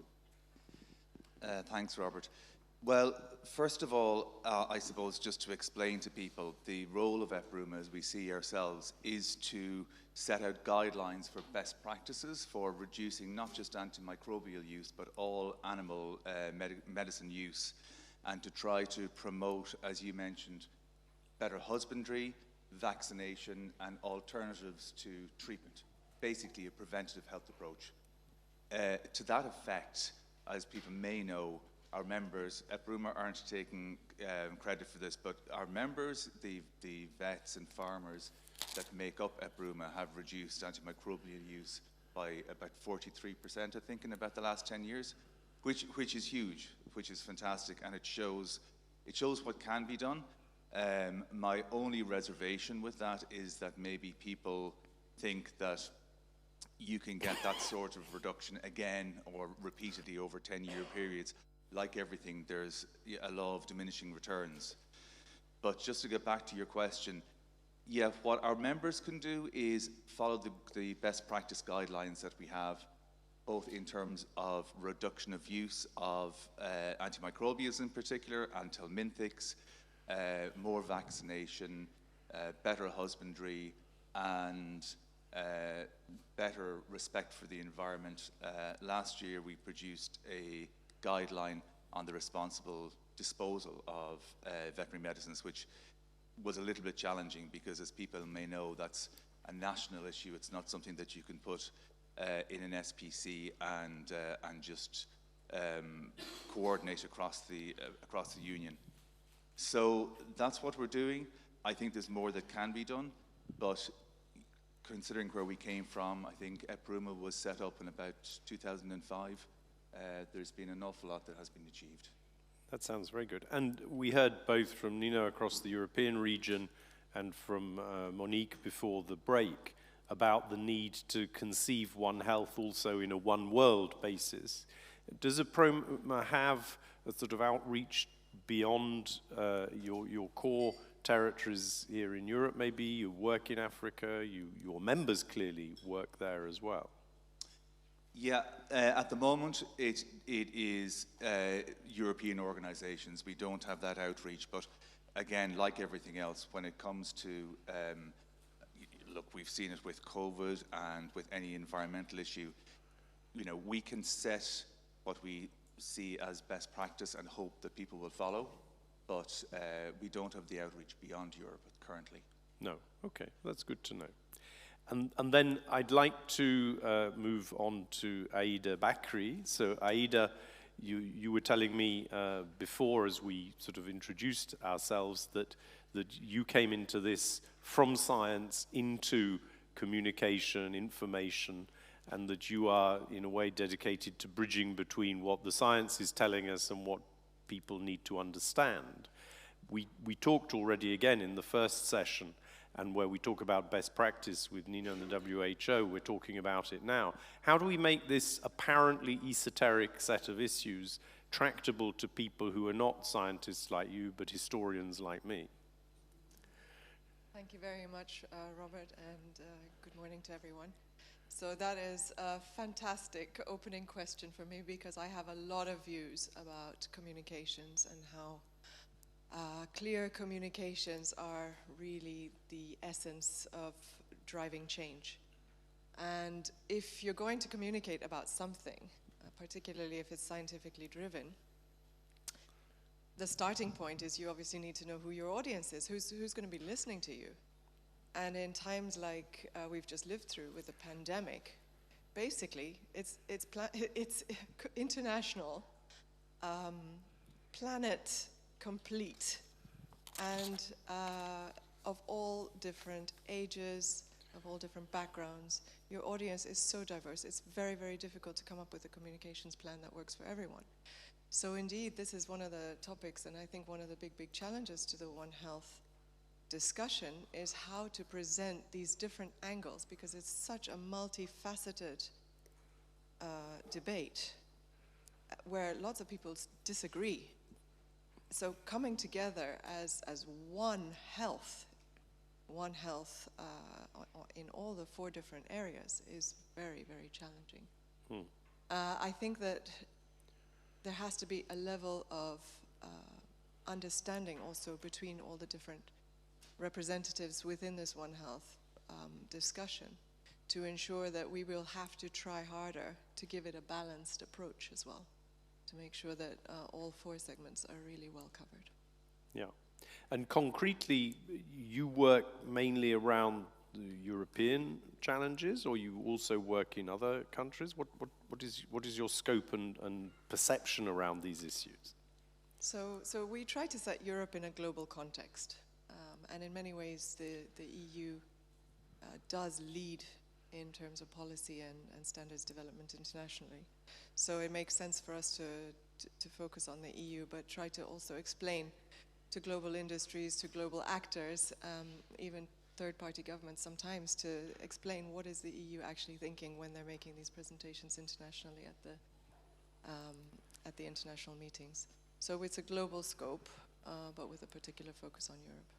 Yeah, because I think we already saw this, not in the debate earlier, that Europe is thinking about this, and it's a challenge to join up these policies for Europe, but we actually also need to be working in parallel in our cooperation with neighboring regions, whether within the greater WHO Euro region or into Africa, so that we actually have One Health, not just within a sort of silo territorially, but that it's an open, like I say, it's a one world, One Health. It seems to me that's very important.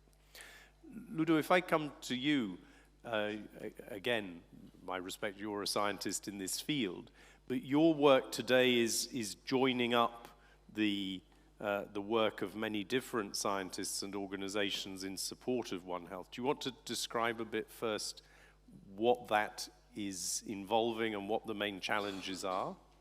Yes, so we were launched the One Health DGB was launched in 2018 and under Horizon 2020, so we will end pretty soon in 2023.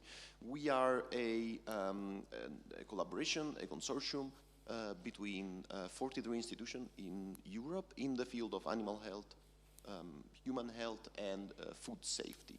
So you already see how there is a piece of the budget which is lacking there. However, what we have worked on for the future of One Health, especially focusing on Europe, is of course the know-how, the technical tools, because we do research, we do integrative research. We see how, for example, surveillance system could be interoperable, data could be interoperable, harmonization of approaches, and so on. We fund a lot of training activities and education activities. This is something that sometimes is missing from the discussion, but I think it's crucial because really we form the next generation of One Health experts. Those will be people that are experts in their respective field, but their core value will be One Health. So something to keep in mind as well. And then, of course, there is the network that you were referring to. I think that the network is our main pride. we have experts in these 3 fields. We sit together, we run projects together, we take decisions together, and we reach to a point through a habit of working together. We reach to a point in which there is no more animal or human health, there is really one health. There is a great understanding of the other point of view, not just the understanding of the other point of view, but really of the value of having of the point of view of the other sector. And I think this is crucial, beside the technical aspects, having this global integrated understanding. So there won't be any more the human health experts, the animal health experts, but yeah, it'll be One Health. I think this is why networks, One Health networks, like the One Health EGB, but there are more, are so crucial to the future of One Health.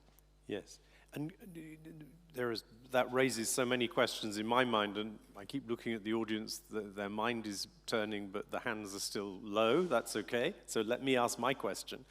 You said, which is very exciting, that Europe had seen this need 5+ years ago under the old research program, but then you said rather sadly, so it's all going to stop. Will it really stop? I mean, how silly would that be, if I may allow myself, that we stop funding it under Horizon Europe just when we know we need it? Is that really what's going to happen, that the network will fall apart? No, the network won't fall apart. We'll have a problem with funding, though, because under Horizon Europe, the things are a little bit different. So there is no One Health cluster, unfortunately, but the network will be here, will be there. We work very hard to make sure that we are a sustainable network. We'll have some trouble with the budget again, but I think the network is there. The network is already consolidated under the VetMedNet Association. Yes. We are bigger. We have a bigger scope. We have this scientific projects, but that's gonna stay there.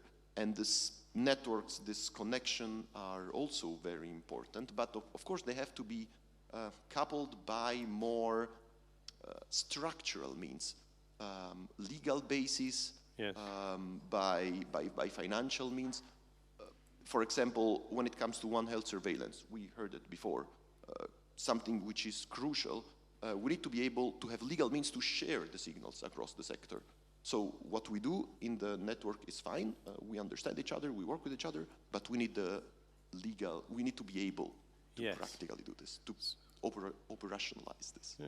So that's a message which we should be sure to convey to Claire Berry and her friends after this conference.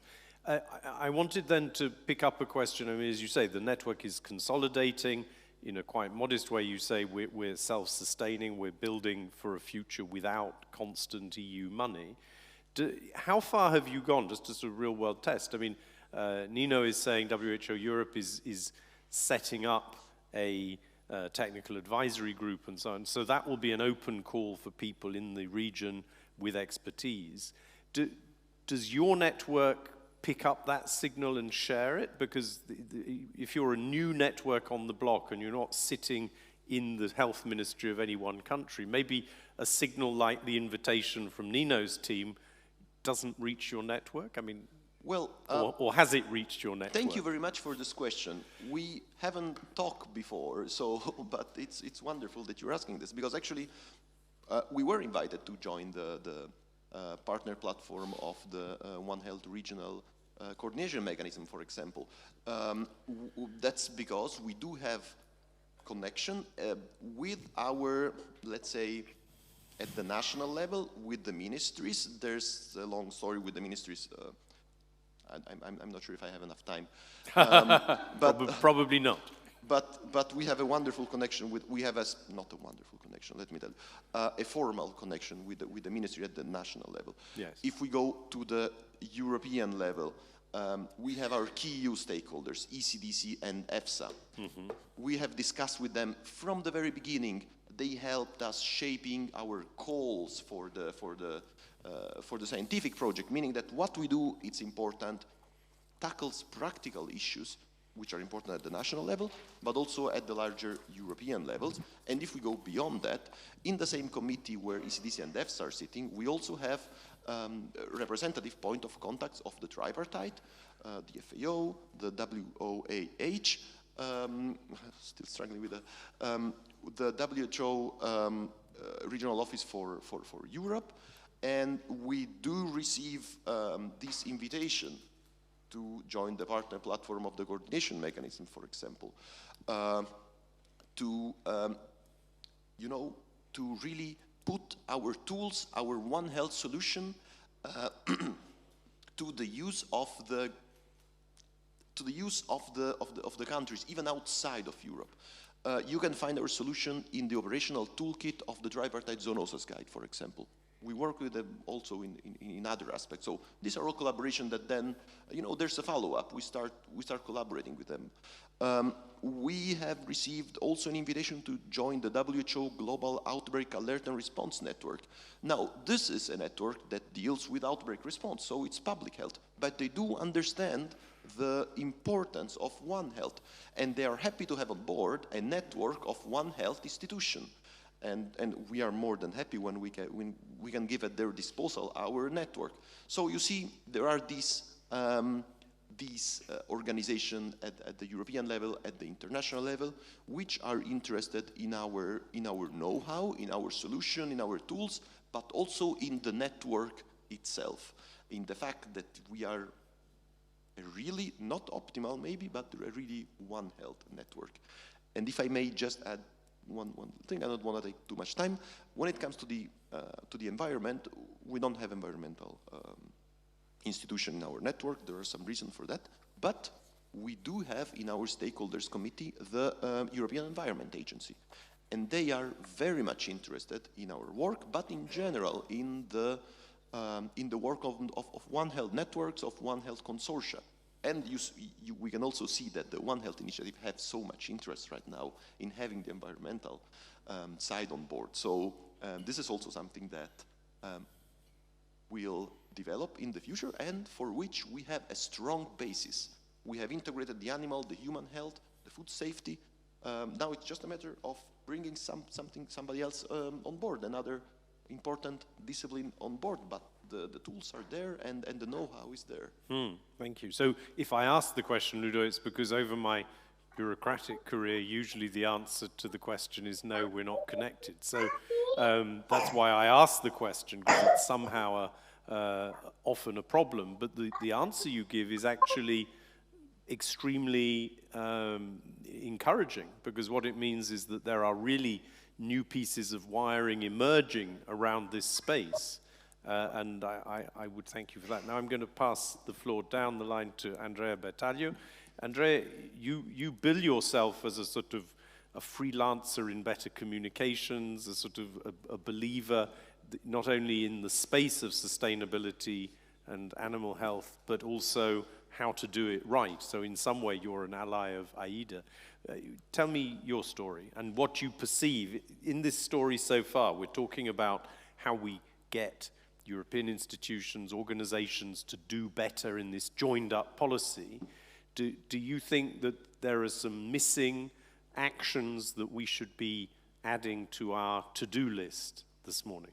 Yes, so thanks for having me here, first of all. And as Aida was saying, communication is fundamental, but you need first to get clear the target, no? So to whom you're going to speak. And but we need to consider that it can be easy if you have a certain agenda. So if your target is environmentalist or professionals, can be relatively easy. When your target is, like in my case, the general public, is quite complex. So I'm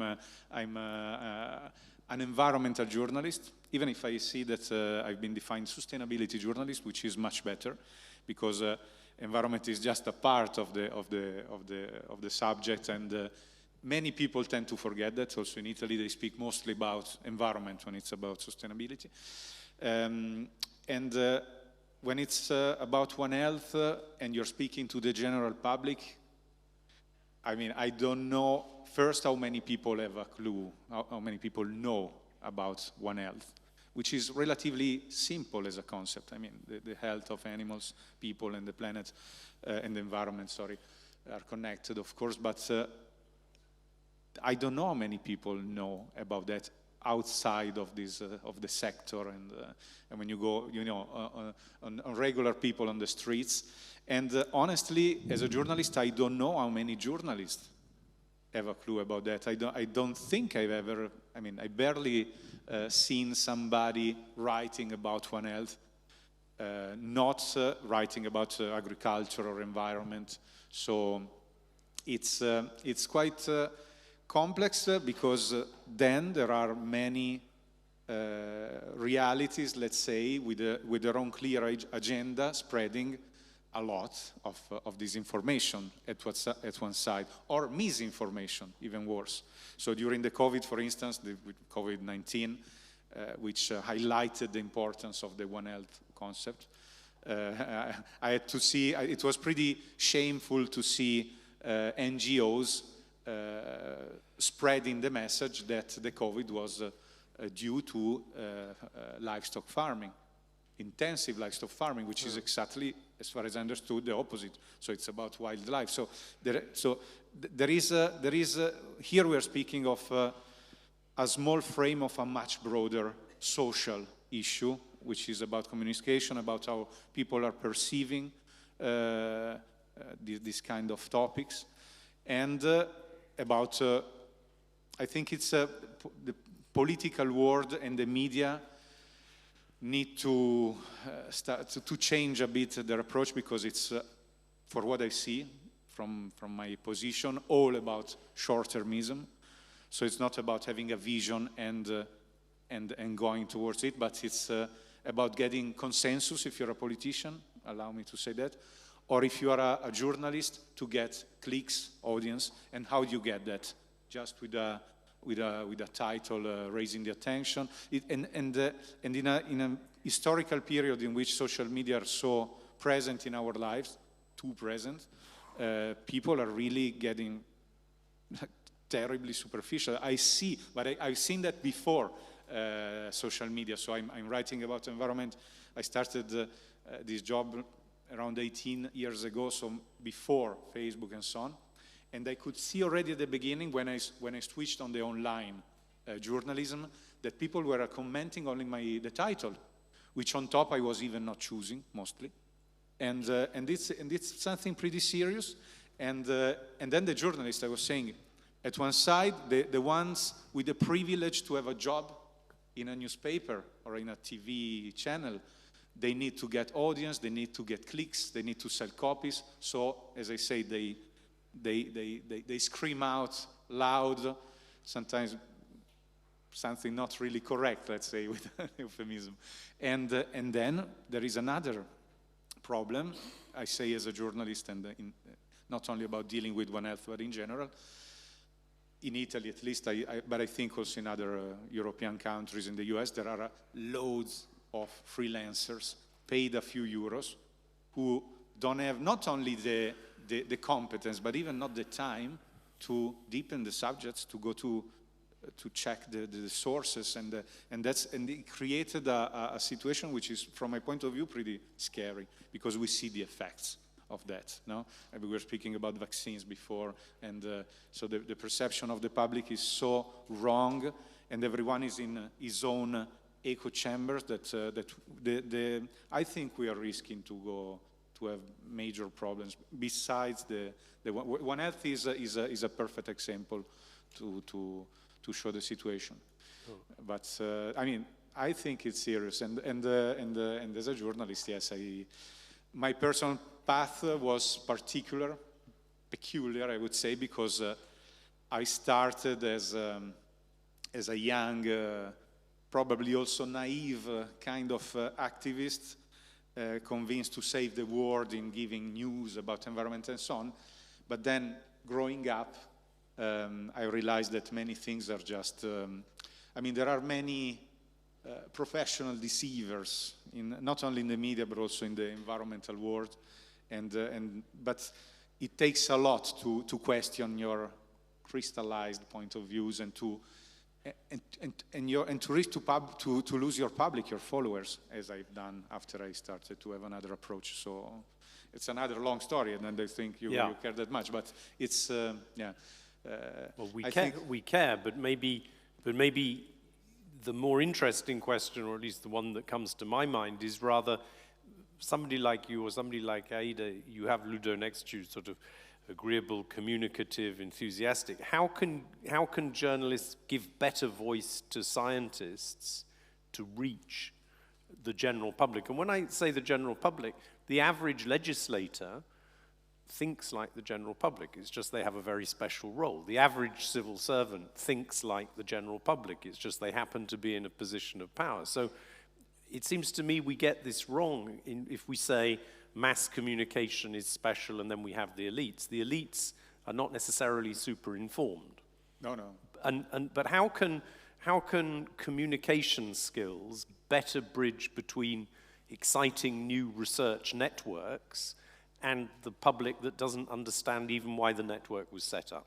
How do we encapsulate this One Health message in a slogan which may not be One Health? How do we enable scientists to talk to primary school teachers, legislators who actually are not maybe scientists themselves but hold power? I think it's a question of using the communication techniques, used nowadays by, let's say, NGOs or people really able to communicate. So to take to take a scientific concept and translate it in something understandable is not banal. I don't think there are many people able to do that among journalists as well. Journalists usually want figures, they want the numbers, they want something to talk about quickly, and that's something scientists need to take into account. So you need to be quick, easy. Unfortunately or fortunately, it's like that nowadays. So I think that also about One Health, the scientific institutions need to have some professional helping them in communicating. Yeah. Journalists can be helpful in spreading the message, but as I say, there are a few issues in the field, editorial field, and I have to tell you, if you find a journalist, because a journalist should be neutral in theory, no? In giving news. I don't know if it ever happened also in the past, but nowadays it is evidently not like that, for all the reasons I was mentioning before. So, because if you find a professional journalist writing for a serious newspaper, let's say, and so on, but his or her ideas are not fitting with even not your message, your results, you can have troubles. No, so sure. I think it makes sense for the scientific world to find some good communicator, and I'm not saying necessarily influencer, somebody able to communicate, again, with the right techniques to get the attention of the public and of the journalists themselves. I put in this case journalists and public together. So it's a big issue, but we don't know the answer. Aida, maybe I come back to you and ask you to respond to the same question. So you have this asset, Ludo and his network. How do you sell it better? So maybe I can share how ESWI, the European Scientific Working Group on Influenza, has gone about this. So this is a grouping of 12 top scientists on respiratory viruses. They combine virologists, epidemiologists, mathematical modelers, pediatricians, geriatricians, specialists basically in all different segments of science in relation to these respiratory viruses. And what we've done there is we've chosen to work through coalitions, coalition partners, that can be either risk groups, so groupings of, say, a respiratory society, or a diabetes community, or other comorbidities, let's say, that could be combined with either flu or COVID-19 or RSV that could have a really terrible effect. So approaching and communicating towards the coalition partners of the risk groups, and then secondly, working with healthcare professionals, working with groupings of pediatricians, geriatricians, and sort of dividing up this so-called general public into segments so that the messages can really be very, very tailored to what the science is saying about the issues that concern those risk groups or those healthcare professionals, like the nurses, the pharmacists, and so on. And then, as scientists, they recognize that their role in communications is very, very tricky, because it very quickly goes over the heads of most people, and that includes even professionals. So what they've chosen to do there, Robert, is to boil down the messages as far as they can go, and then hand over the communications towards the communities that then work within these coalitions. And so through this trickle-down effect, have a much more tailored messaging of how the science impacts these individuals. And now how journalists and how journalists can help with this, I think that what is really needed is somehow to mirror this in the journalistic community and try to understand really where are these misconceptions coming from. And most often, I think Andrea will agree with me, they happen when the same logic is applied in a wrong context. And this is why it's in the view of ESWI and in the view of the scientific community that ESWI represents, it's very, very clear that you need to break it down. Yeah. I'll leave it there. But that's very, very interesting, because what it really says is, trust me, you don't communicate yourself. And the second thing I'm hearing you say is, other people will communicate best for you if you give them the pen. Because if you go through this two-step process, you're really saying to these coalitions of potential beneficiaries, we've understood what the story is, but you rewrite it.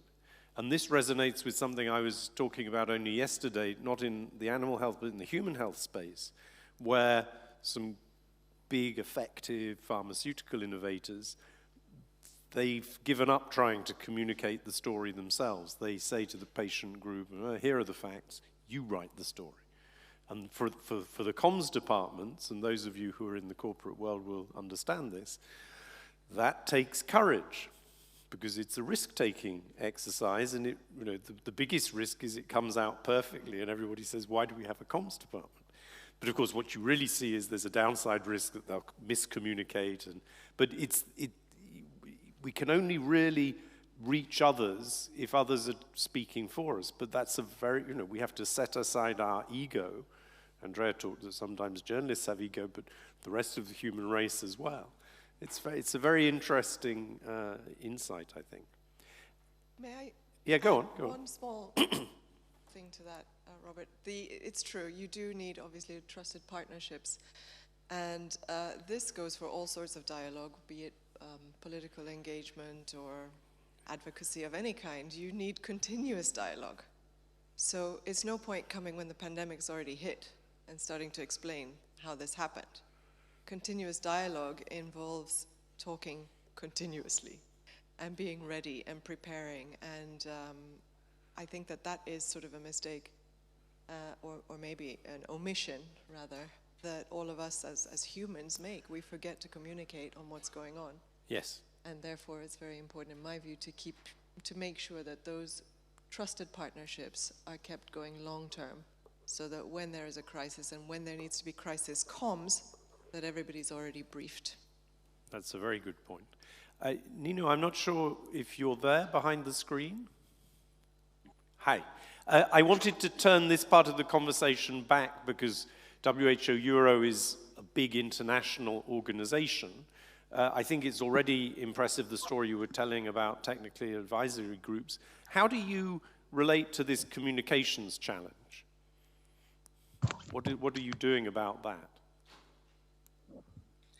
I think, yes, actually, I wanted to pick up on this conversation in the room, fascinating discussion about the importance of segmenting the audience and tailoring our communication to the needs of the audience. so that they better understand what we do and why we do and how we do. And one of the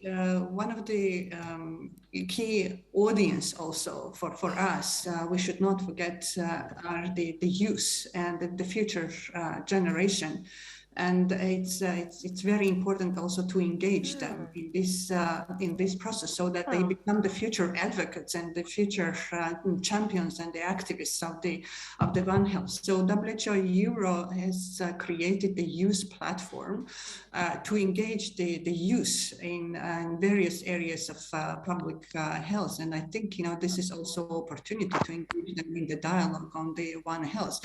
And especially if we take into the consideration that the One Health topics include, per the new definition, is the need to address the clean water, the clean air, the climate change aspect, which is very important and extremely important to engage the youth in this aspect. So they are really the audience and the segment of the population can and will help us to take forward this agenda through proper communication and through proper engagement. Yeah, that's a very good thought. It makes me think of people in the room probably know as well. The Erasmus we know about, that's students travel. And there's a thing called Comenius, which fewer people know about, which is primary school teachers travel. So how cool would it be if the Comenius projects that primary school teachers have to take from wherever they're teaching to wherever they're going could include things around this as a next generation set of issues? I think that, especially in, let's say, more urban primary schools, there would be a lot to learn. Because otherwise, I mean, what happened to my niece was they learned a lot about basketball from a Cypriot physical education teacher instead of a Welsh physical education teacher, but they didn't learn about things they hadn't been doing before, except about Cyprus. So maybe this sort of challenge is the way to go. And it means, going back to the conversation, Roxanne, earlier with Claire, that the potential partners within the Commission, there's the usual suspects which we listed in the previous conversation, but then maybe the people who run these youth programs, they would pick up this as a new theme. Are there questions, Claire, online or here in the room? Yes, please. I did promise that those who didn't get their question in last time could try and put it in now. Now, one of the colleagues has left, and one is here, but I don't see them. Anyway, raise your hands if you want to say something, but we have a brave volunteer. Yeah, another one from from Zoetis. So, in everything you've been talking about communication, if we actually want to try and make some tangible progress in a One Health context, question to the panel is, how do you think the best way to do that is to change some of this thinking about policy, etc.? Is it through communication to the public that will then feed up to politicians and influence policy? Or is it through more some sort of dedicated communication targeted at the politicians, the policymakers, that help them understand the benefits that might change policy, even in a small way initially, that helps to show those benefits? Because we've talked a lot about this in the big context, but actually it would be nice to be able to move things forward in a One Health context with something that's tangible that provides an outcome. And I guess the question to the panel is, how do you think the best way to do that is in terms of communication? Because that communication, education, trust, understanding is the kind of thing that's going to change thoughts and policies around vaccination, for example, and trying to increase vaccination, trust vaccination, because I think we've got a big issue in that. But I wonder whether, if we really want to make progress, should we be thinking broad public, or should we be trying to think more targeted communication that will initially change policies to start that progress towards changing that One Health agenda and that One Health thinking? Yeah, that's a good question. One more next to you. That's easy. Thank you. My name is Maria Zampaglione from Elanco. I just wanted to pick up on the youth and the topic of next generations, which I think is so fundamental. And so I was curious, since we have the opportunity to have key leaders in the room today, I was curious to know, is there anything at university level, for example, that is being done to facilitate the connection between the veterinary side and the medical side, since we have WOA in the room and WHO online as well, and the great work that Monique Eloi was referring to about UNEP joining at global level as well. Is there anything that we can start doing to change the mindsets before actually going into a communication issue itself? Thank you. Okay, so let's take those two questions. Who would like to respond? Steve, have a go first. Okay, so here goes. Well, just to try and answer Kat's first question, first of all, I think that you work with Zoetis, so you know that the last person who should do any communication is a scientist, because we won't get the message across. So that should be handed over to somebody who can actually get a succinct message across. I was just thinking there as people were talking, and particularly Andrea, you know, you're from the UK, I'm guessing from the accent, the dogs trust line, dogs for life, not for Christmas. I think to answer the question as to whether you need to go up high to policymaker or go down low, I think both. But I think an idea might be to try and get the idea of One Health across to the public. Maybe we set up a competition where, you know, organizations, members of the public, whatever, can come up with a tagline, like a Dogs for Life, not for Christmas, that includes human health, animal health, and sustainability. I know all of us, and you know, I'm a vet, obviously, I always think of the environment and the sustainable side as the poor little cousin that's kind of tagged on at the end. But everything we do, you know, everything to do with One Health, we have one world, and you know, we prescribe, you guys make medicines, vaccinations that have an impact, whether we like it or not, and that has to be taken into account. On the policy side, I think, yes, we have to go upstairs. How you get people talking, I mean, we've seen last year and more recently, you know, with vested interests who are basically trying to drive a wedge between the human and the animal health side within the EU, which unfortunately is very unhelpful. But I loved the question. I think that was a great question about universities. You know, as far as I know, pretty much every veterinary university in the EU will have a medical university associated or on the same campus. And yes, I think if you could encourage a collaborative approach in university, so we can get away from the us and them. You know, as vets, we've been through massive changes in the last 25 years, particularly to do with MRLs and losing active ingredients. And the message I take from that is that nothing is gained by banning or stopping a group of people from using something. There's got to be a collaborative approach. And yeah, if we can encourage that at undergraduate level, then I think that can only be a good thing. Can I ask Ludo also to comment on this? Because you said in passing that you had a training component in the work your network was already developing. Yes, this is... and is that CPD, it's continuous professional development, or it's at the undergraduate level, or both? Mostly we target graduate student, so not at the master level, PhD students. They run, well, we fund their project. They are in their field, but their project is cross-sectoral. Otherwise, it's not accepted by the One Health EGP. Then we target the young professionals, so early experts. One thing that I particularly like about our training initiatives is the staff exchange.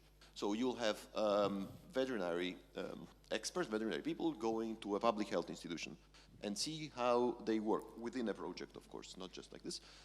See how they work, and then bring, even in another country, this could be done, and then bring back the good message. I think it all boils down to the habit of doing this. Yes. Once you have the habit, then you'll have it for your whole career. Yes. And Nino, could I ask you to come in on this training, interdisciplinary exchange, universities, because WHO Euro has a senior officer in every capital. You must be talking to colleges of veterinarians as well as health professionals. Thank you. I think, I fully agree what has been already said in terms of bringing the medical students, medical schools and the veterinary schools together and to have this exchange and the probably some common curricula on the One Health and the common training. The animal health, of course, it's outside of the mandate of the WHO, and we don't have the direct interaction with the veterinary schools. But definitely this is the areas, even through our quadripartite regional mechanism that we could potentially explore and take it further. Maybe it is something that also we need to consider how we take it. We're talking now at the undergraduate level for the medical, the veterinary school students, but even in the schools, in the secondary education, WHO has this works with a network of the health promoting schools. Mm-hmm. I think this is something which is very active network in the EU. And I think, and in the broader WHO European region, and I think we need to think about how we tailor our messages and bring the agenda of the One Health, One World, One Planet to schools even. Thank you very much. And then I'd like to ask maybe Andre and Aida in their final comments also to respond more to this first question about what is the ask? Because my personal experience is very often organizations come to the Commission and they say over 5 pages, what is it we do and why are we wonderful? But they forget to say specifically, and so we want you to do this. Now, the people in the room would never make that mistake, but how do you frame the ask so that it works, whether you're going to ask the European Parliament or ask every family in the country? Well, I mean, for my personal experience, I realized that when you speak about health of people, I mean, to people, it's the right key. So also when you write an article, the way to get the attention is about health of yours, of your kids, of your pets. Nowadays, more and more important. So, but going back to what the lady has asked, I think it's important, as Stephen has said, to talk to both politicians and the so-called general public, because politicians mostly, I guess, don't have really a clue about, I mean, it's not their job. I mean, they cannot know everything, so they need somebody telling them what things are about. And as I say, to the public, because here there are all the things, when we speak about One Health, there are all the things working nowadays when it's about communication. Environment, animals, health. These are probably the 3 things, plus climate change, which is into environment. Really, the potential is great here to speak to the general public. It's necessary to find the ways, the keys to do that. And as I said, find somebody able to communicate, because also scientists, they're not able, mostly it's not their job. So it's fundamental for the effects that this can have, and it's taking me to the second question, because I add one thing. Politicians, and now I speak like, I mean, as I am from outside of the scientific world, outside of the European institution, outside of the Brussels bubble, I'm from, everything is not here today, and I tell you, politicians are doing what journalists are doing nowadays. So even when I started, touch less than 20 years ago, you were writing something, giving a news, you were going somewhere, collecting information, writing news, the public was reading it. Now do you know what they're doing? Mostly, you look on the analytics of your website when it's about the online, the SEO, you check what the public are searching, and you write accordingly to that, which is the opposite of what was happening some years before. And I think politicians, it's part of their job to do like that. So the sentiment of the people, what their people are asking for, and if what people are asking for is coming from the communication, often incorrect, we were talking about. So it's important to speak to both of them. And about universities, I allow myself to say that yes, as you know, again, scientists, veterinaries, and so on, it's important, fundamental to set something. Particularly when I realized that in Italy, when you study medicine, there is not a course about nutrition, for instance. So there are things really to be checked and remade from scratch. But if I may say so, I would speak to the people of the primary schools more than, I mean, when you go to the universities, it's too late somehow. I mean, they have their own convictions, their own professionality, and I say that also as a father of 2 kids, one in the second year of the primary school and one starting in a couple of months. I mean, and again, it's everything connected, like the One Health, no? It's, there are the teachers copying and pasting what they read online and so on and so forth, what they hear, and it's always the same BS sometimes. Sorry for my French, but the fact is that the effects are major. These guys, I mean, the teacher of my first son, for instance, copying and pasting evidently what she's reading on the social media, and then communicating it in good faith to children, and children building up, kids 6, 7 years old, their own opinion on this basis. That's where we have to go to work, also as institutions probably, and associations, because that's where you really have to do something, because the effects, then you find kids making a bit questionable choices about their lifestyles, about their diets and so on, when they're so small. Yeah. And it takes an entire lifetime to change it, or not to change it, but to give balance, to give, you know, not to get rid of these conventions that are based sometimes or often on fake news. Understood. Aida. So those were 2 really, really good questions. The first one about how to go about it, top down or bottom up. Yes, I fully agree with the other panelists, got to be both. However, I'd like to probably add one thing which could be important, namely that in terms of approaching the top, for the top-down approach, again there you can segment. It's possible to find those individuals in the institutions, in the different member states, at international level, everywhere, who are working on things that are relevant. And then if we want to really have a good advocacy campaign, it's clear that you need simplified messages, because we can't present everything in one go, but make it relevant. This is the thing, that if somebody finds your information useful, they're more likely to use it in what they're doing, and therefore that's how you get the impact at the advocacy stage of this communications plan. In addition to that, I'd probably add that there's also another way which I think is really important, and that has to do with the funding mechanisms. So when, for example, the EU, through the EU for Health program, decides that it's going to fund One Health projects, that's a clear opportunity to define what sort of gaps there are, and then with that to drive policy later. And I do find that, Robert, just one thing, that there again I find that the impact, the representation of environment is missing. For instance, it's such a clear need that there needs to be more balance there. But that's something that one could campaign for example, and try to build a little bit more communications around that. And I think the agencies, the EEA and UNEP and others will do that. Mm-hmm. When it comes to the youth are the leaders today.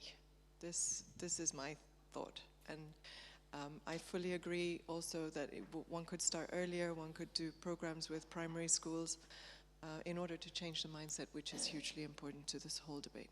Thanks. Thank you very much. So, ladies and gentlemen, the moderator allowed a little bit of overrun in this second session, but I don't want to delay the concluding part more than this. So, firstly, a round of applause for our 5 great panelists.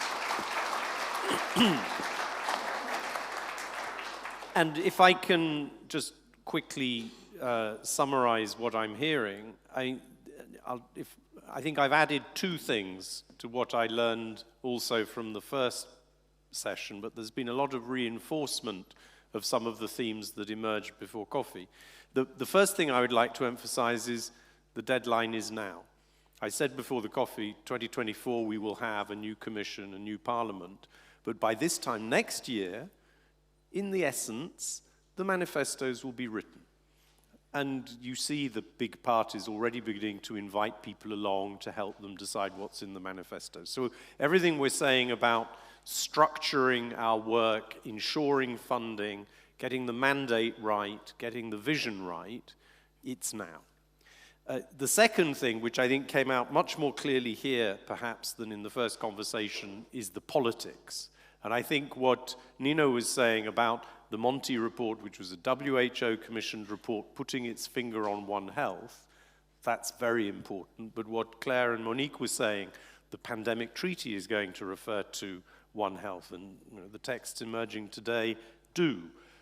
They say One Health, notably AMR, but that's a big start. So I think the politics is aligned, but the mandates have to be made clearer. So if international organizations, and we've heard two say, maybe this is at the limit of my mandate, and we want joining up, then it's very important that the European Union institutions signal that for us, health is always One Health, and so if you have a human health mandate, you have to look over your shoulder at the veterinarian side and vice versa, not as a nice thing to do on a Friday afternoon at the end of the course, but as a crucial red thread.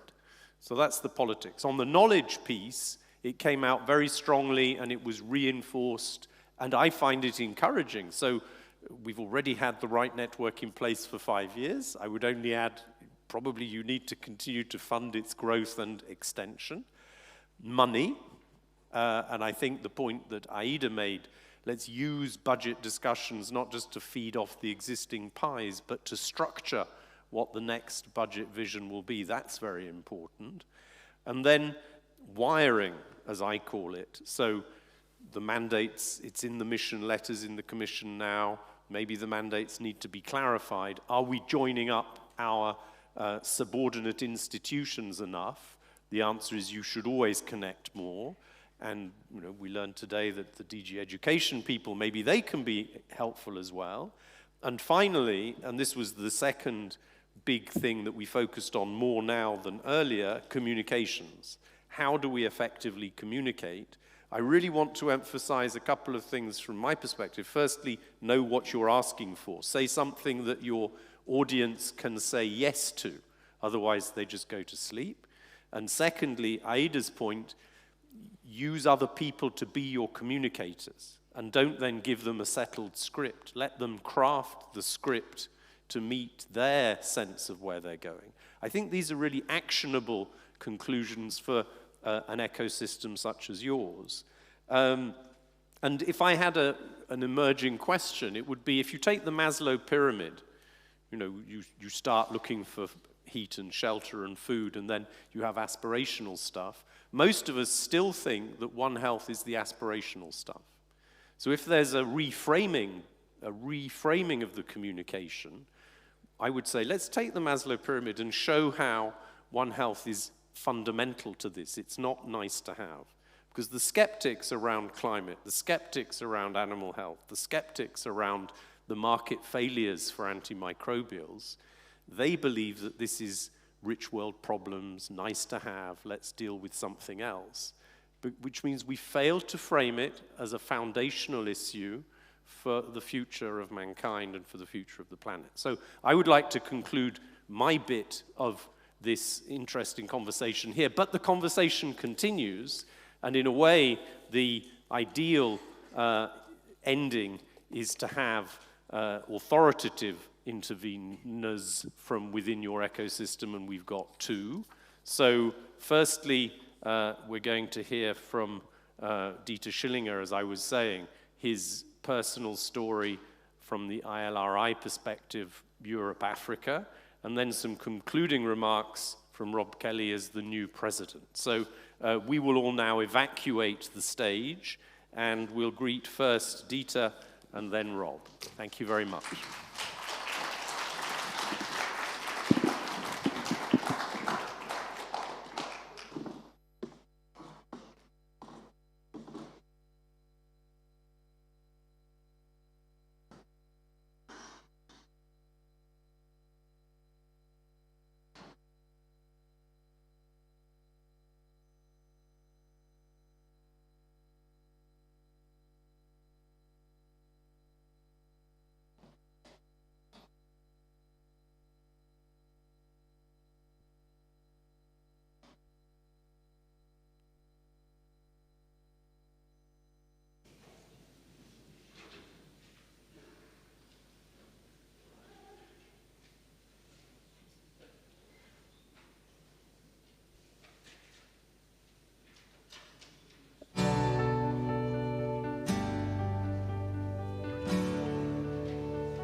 So thank you very much for inviting me to this conference. I'm not from a travel agency and trying to sell trips to Africa, but you see what a fantastic environment it is. But this environment means even a much more pressure on health for people, environment, and animals, and therefore the One Health part is very important. And I thank you for joining me on my journey to become a One Health lobbyist.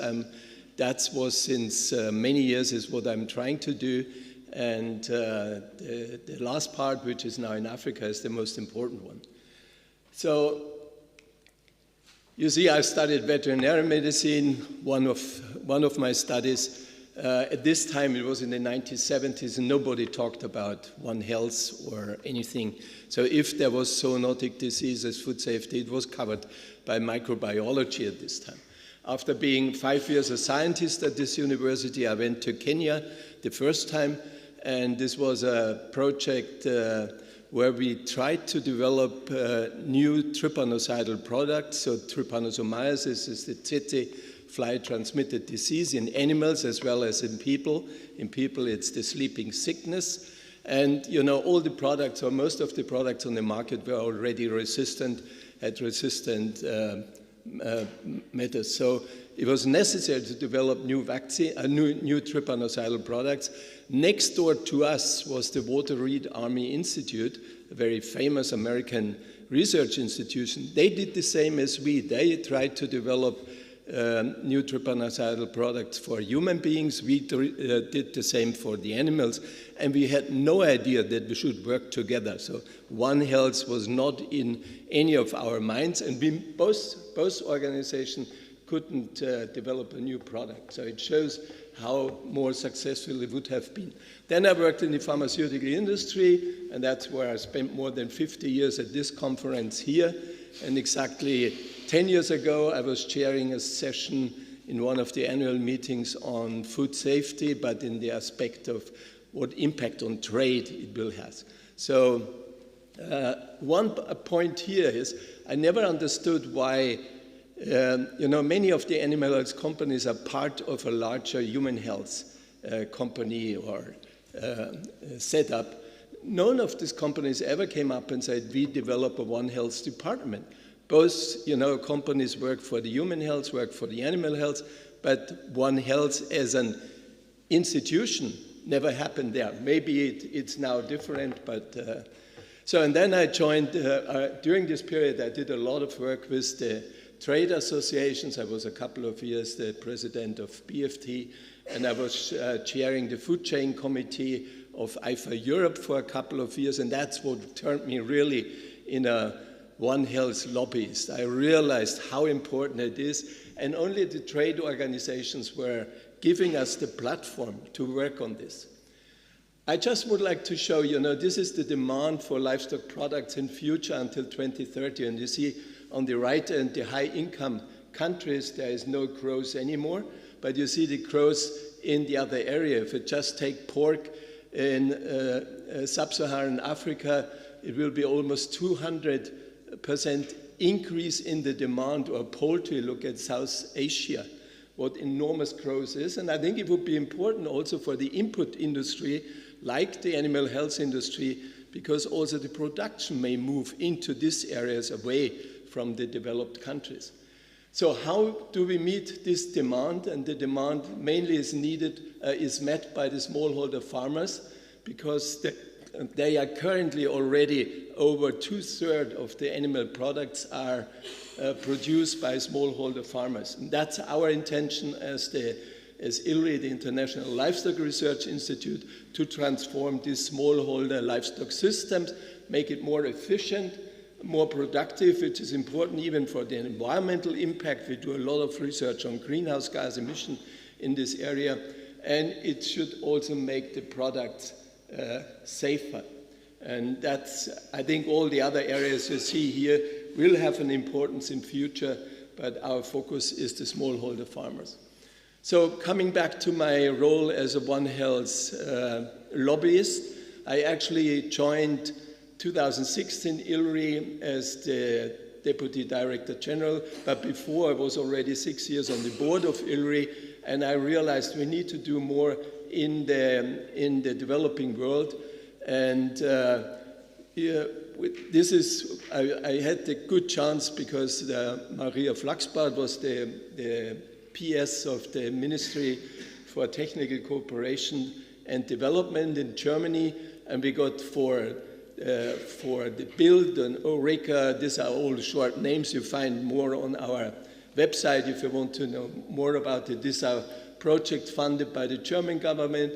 COHESA is a new project funded by the European Commission, and I think important is this funding is important for the start and for the activities. However, I think One Health is only sustainable in the developing world when the developing world is really investing in One Health. They are much more willing to do this, I think, than many other highly developed countries. And you see the model we are using for our One Health project is because we are livestock, so it's neglected zoonotic diseases, emerging infectious diseases, food safety, in particular the informal markets, which are under critic by everybody after Wuhan, and antimicrobial resistance, but there is a lot of other activities involved, socioeconomics, environment, wildlife, and so on. And we do this even by having advisory committees. In example, for Eureka, the quadripartite, all of them with high level. It's Jean-Philippe Dopp from BUA, who is our advisor there, where we work together with them. So we have a historic drought in the Horn of Africa already, so the largest and most severe drought ever. And you know, this shifts suddenly the focus from food safety to food security. And we always say food safety, there's no food security without food safety.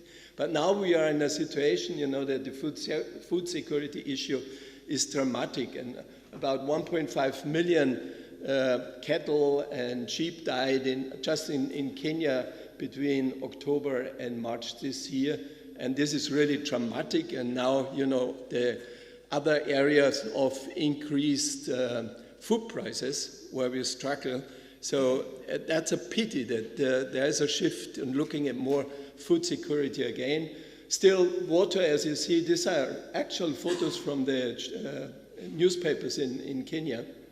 And if you see, still 2.2 billion of people have no access to safe drinking water in the world, and this is even now getting worse and not better. The most critical topic we are working with is the informal markets, or wet markets, and with that the wild meat or bush meat. If you take this, all the particular after Wuhan and COVID, many say, you know, this market should be closed. We believe these markets are essential, important to feed the poor people in rural areas, but also the poor people in urban areas. So it's very important to keep them, but we need to improve them, and that's an important part.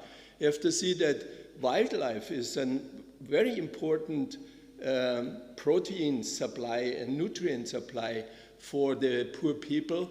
So it is important, and it's increasing now. With the food security issue, for sure, wildlife consumption will increase. And we have to make sure that these markets function in a better way as they do today. And, you know, one way, an example is what we use is a push-pull strategy. Is a push means, you know, we need to supply safe food, and this will be done by training regulators and vendors how they can manage the food safety risk. Pull means what we have here in Europe and what we like to have in the Africa region as well, is making sure that the consumers, the buyers of these products on this market, understand what safe food means and paying more. If they're not paying more, then there is no incentive for the producers. Antimicrobial resistance was mentioned a couple of times, and it's worse in the developing world. So the WHO says there is no country in sub-Saharan Africa which has a surveillance on AMR in human medicine. That means there is definitely nothing exists in animal medicine. So we have to look how we can improve, how can we understand what are the drivers of the use of antibiotics. And you see even it says that about 1/3 of all countries in the world, there's OTC market for the One Health products. It's not a regulated market. And you see very nicely in these two pictures, the difference between Europe and Africa. The reasons are clear. We have a much higher pressure on infectious disease. Nobody understands really what the disease is. Any disease is treated with antibiotics.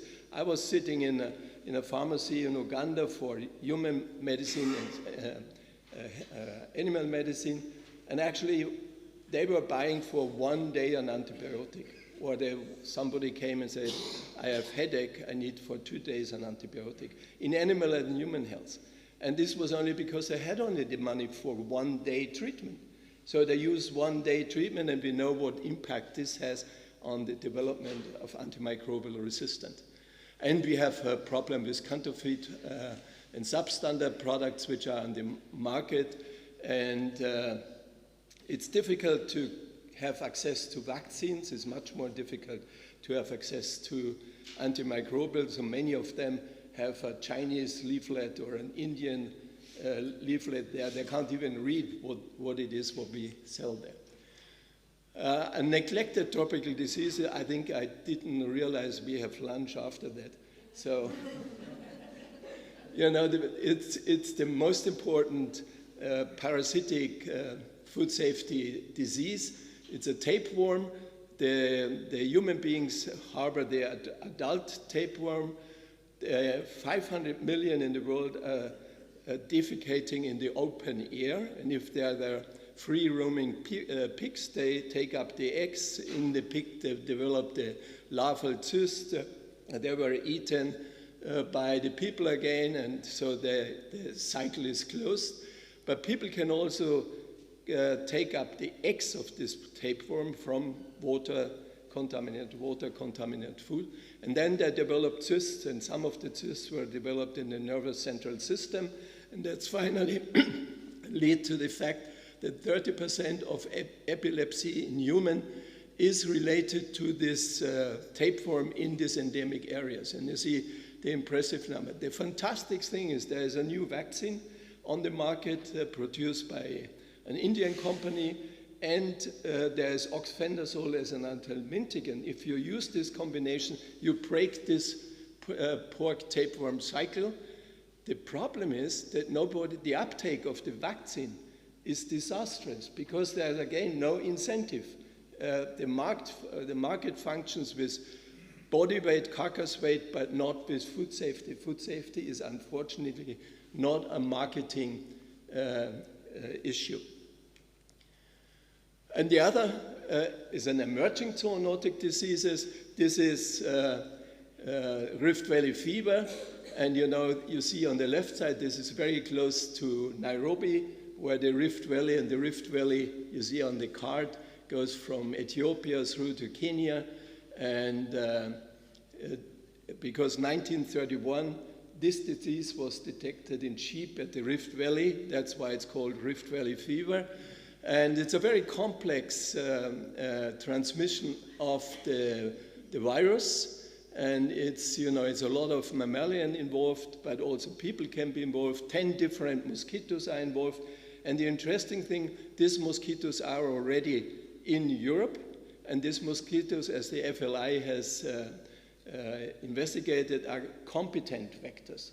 So they could transport it, and that's why once, the risk of introduction of Rift Valley fever into the European Union is significant, but there's a new risk assessment done by EFSA in January, and they say because the transmission is only possible if infected animals come to Europe, and the most infection happens with the blood of these animals and not with the mosquitoes. They say the risk is minimal now, but we are working already on a vaccine, and that's then important. If Europe really would have a problem, we have done some work for Europe as well, and this is a vaccine, chimpanzee vector, adenovirus vector vaccine, and we used it in animals. It works fantastic.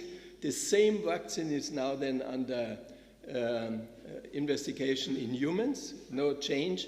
And if you see, if you see, this is going the wrong direction now.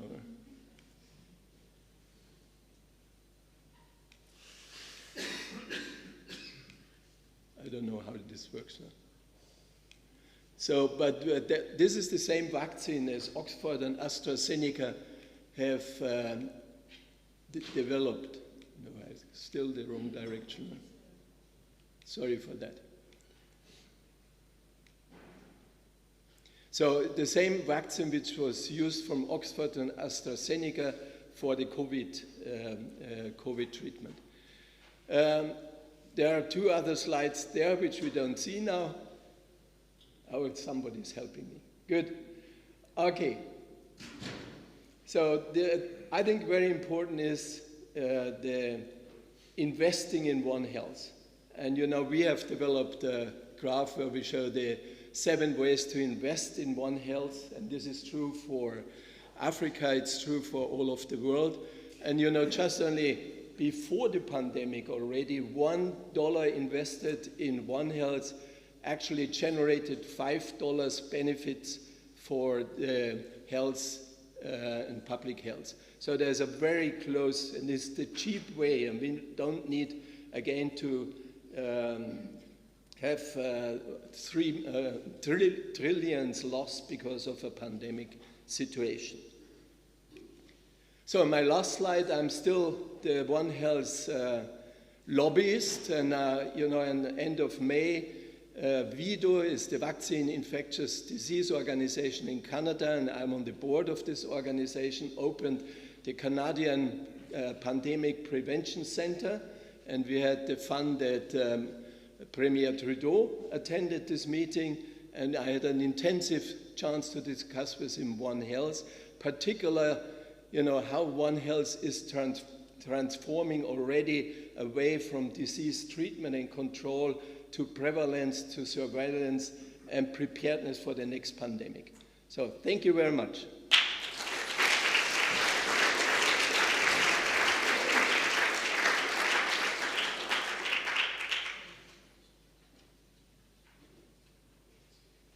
There's a question for you.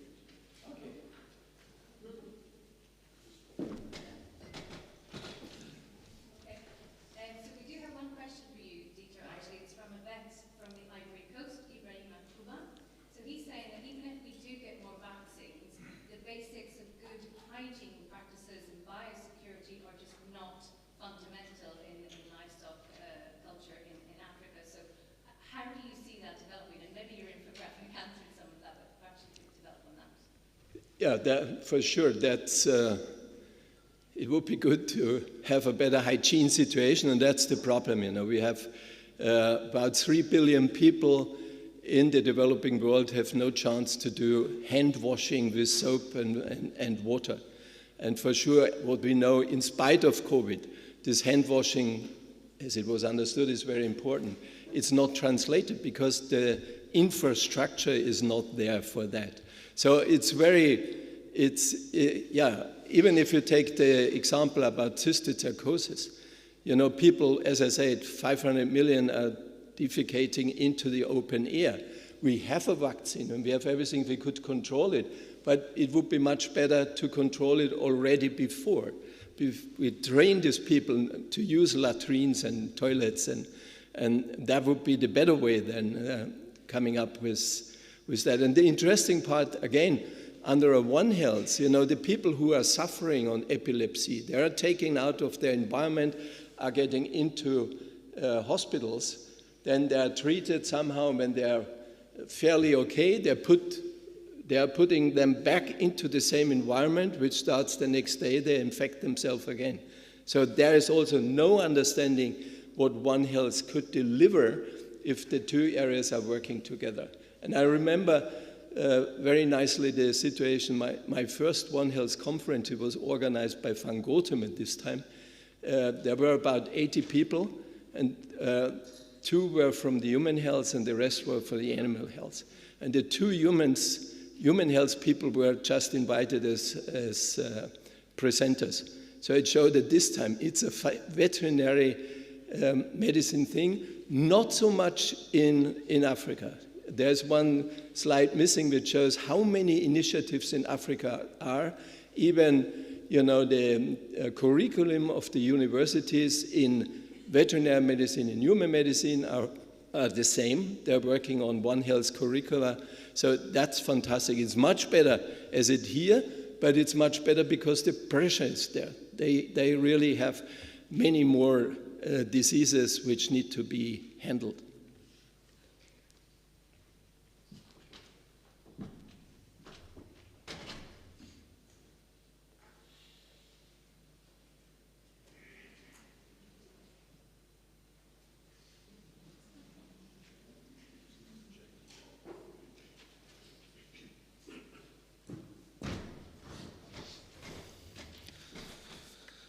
So, first of all, a huge thank you to all our speakers.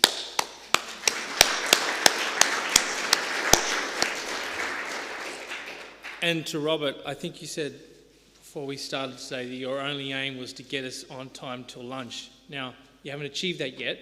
I'm the only person standing between us and lunch, so I promise I'll do what I can, but I think we can all agree that Robert's contributed far more than just getting us and keeping us on time.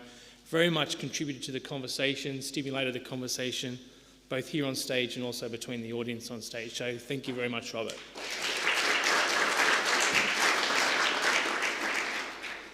We've gone through a lot of information on what actions have been taken, what actions and policies are being developed, and what further actions are still needed. Thanks also to all those following us online. I hope you find this hybrid format interactive enough, but we do look forward to seeing you at future events face-to-face. We can all agree from today that One Health is a global concept and requires global action. It's always good to get a reminder that what we decide here in Europe, while welcome and needed, must be adapted to the specifics of other regions while promoted as best practice. And thank you, Dieter, for highlighting this important point. Animal health is our health, it's everyone's health. This is a phrase we have heard from the recently rebranded World Organization for Animal Health. This is a belief that we in the animal health industry all share. We have a similar saying at Animal Health Europe, animal health matters. But what do we mean by that? Well, around you today, or on the screens if you're watching online, you'll see a number of photographs with some actions noted on them. These aren't simply nice messages and token phrases to decorate the conference room.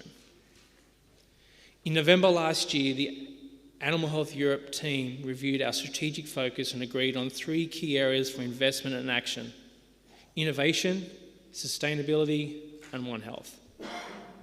With a more coordinated research and development and with a well-concerted action and development solutions in these areas, we aim to deliver on protecting against disease shared by animals and people, secure a safe, sustainable and affordable food supply, support sustainable food production, address antibiotic resistance with good stewardship, protect against vector-borne diseases, and just as important, enhance mental health and social inclusion. This is why we say animal health matters, because healthy animals can help us secure our collective One Health for the future. With healthier and better managed animals, we can aim to reduce livestock emissions by 30%. With healthy animals, we can aim to reduce 20% of food production loss purely through animal health disease. And with animal health and increased focus on prevention, we can continue to reduce the need for antibiotics, adding to the 42% decrease in sales of antibiotics already established since 2011. I feel it's important to reflect on what we have achieved in our industry, as our past achievements should reflect what we're capable of. This summer will mark my 30 years in animal health. In that time, I've seen an amazing transformation from understanding not just how to treat disease, but through better diagnostics, preventative measures, how we can reduce disease and reduce the need for treating of disease. This has in turn improved productivity, built a more sustainable industry, and of course, improved animal welfare. But unfortunately, there's more that we need to do, and we need to do that, and we're required to do that for future generations. So it's incumbent on us now to probably achieve what we've done in the last 30 years, it probably squeezed into the next 10 years. But I'm very encouraged by what we have achieved in this industry, and I think we should all reflect on that. And I'm even more encouraged that with the partnerships we have within Animal Health Europe and all the people in this room, working with all our partners in the marketplace, that we can achieve those goals. Finally, I'd like to thank the Animal Health Europe team, so Roxanne and her team. So actually, if you could guys just stand up. Rick, that includes you, Rick. Thank you to that team.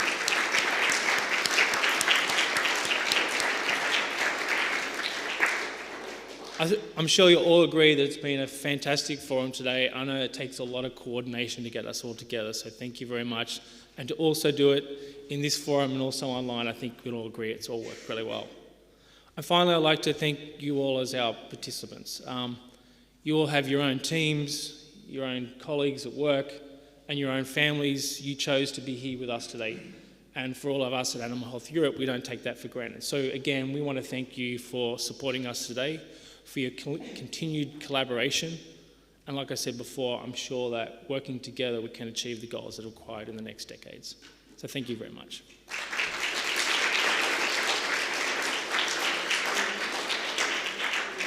With that, I'd like to pass on to Roxanne, who'd like to have a few final words.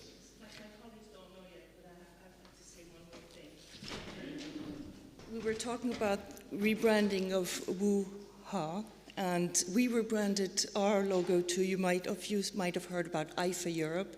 That was more than 5 years ago we changed. But I just want to explain our logo to you in 2 minutes when we rebranded. In fact, if you look at the bottom part of the logo, which is in fact symbolizing a hand, the top part is symbolizing a part of an animal. It can be a feather or it can be a tail. And together they shape the world. And then 3 components in One Health, and then we put animal in the center. So just wanted that little wink, a little, story behind our logo. And also personally, thank you, and enjoy your lunch.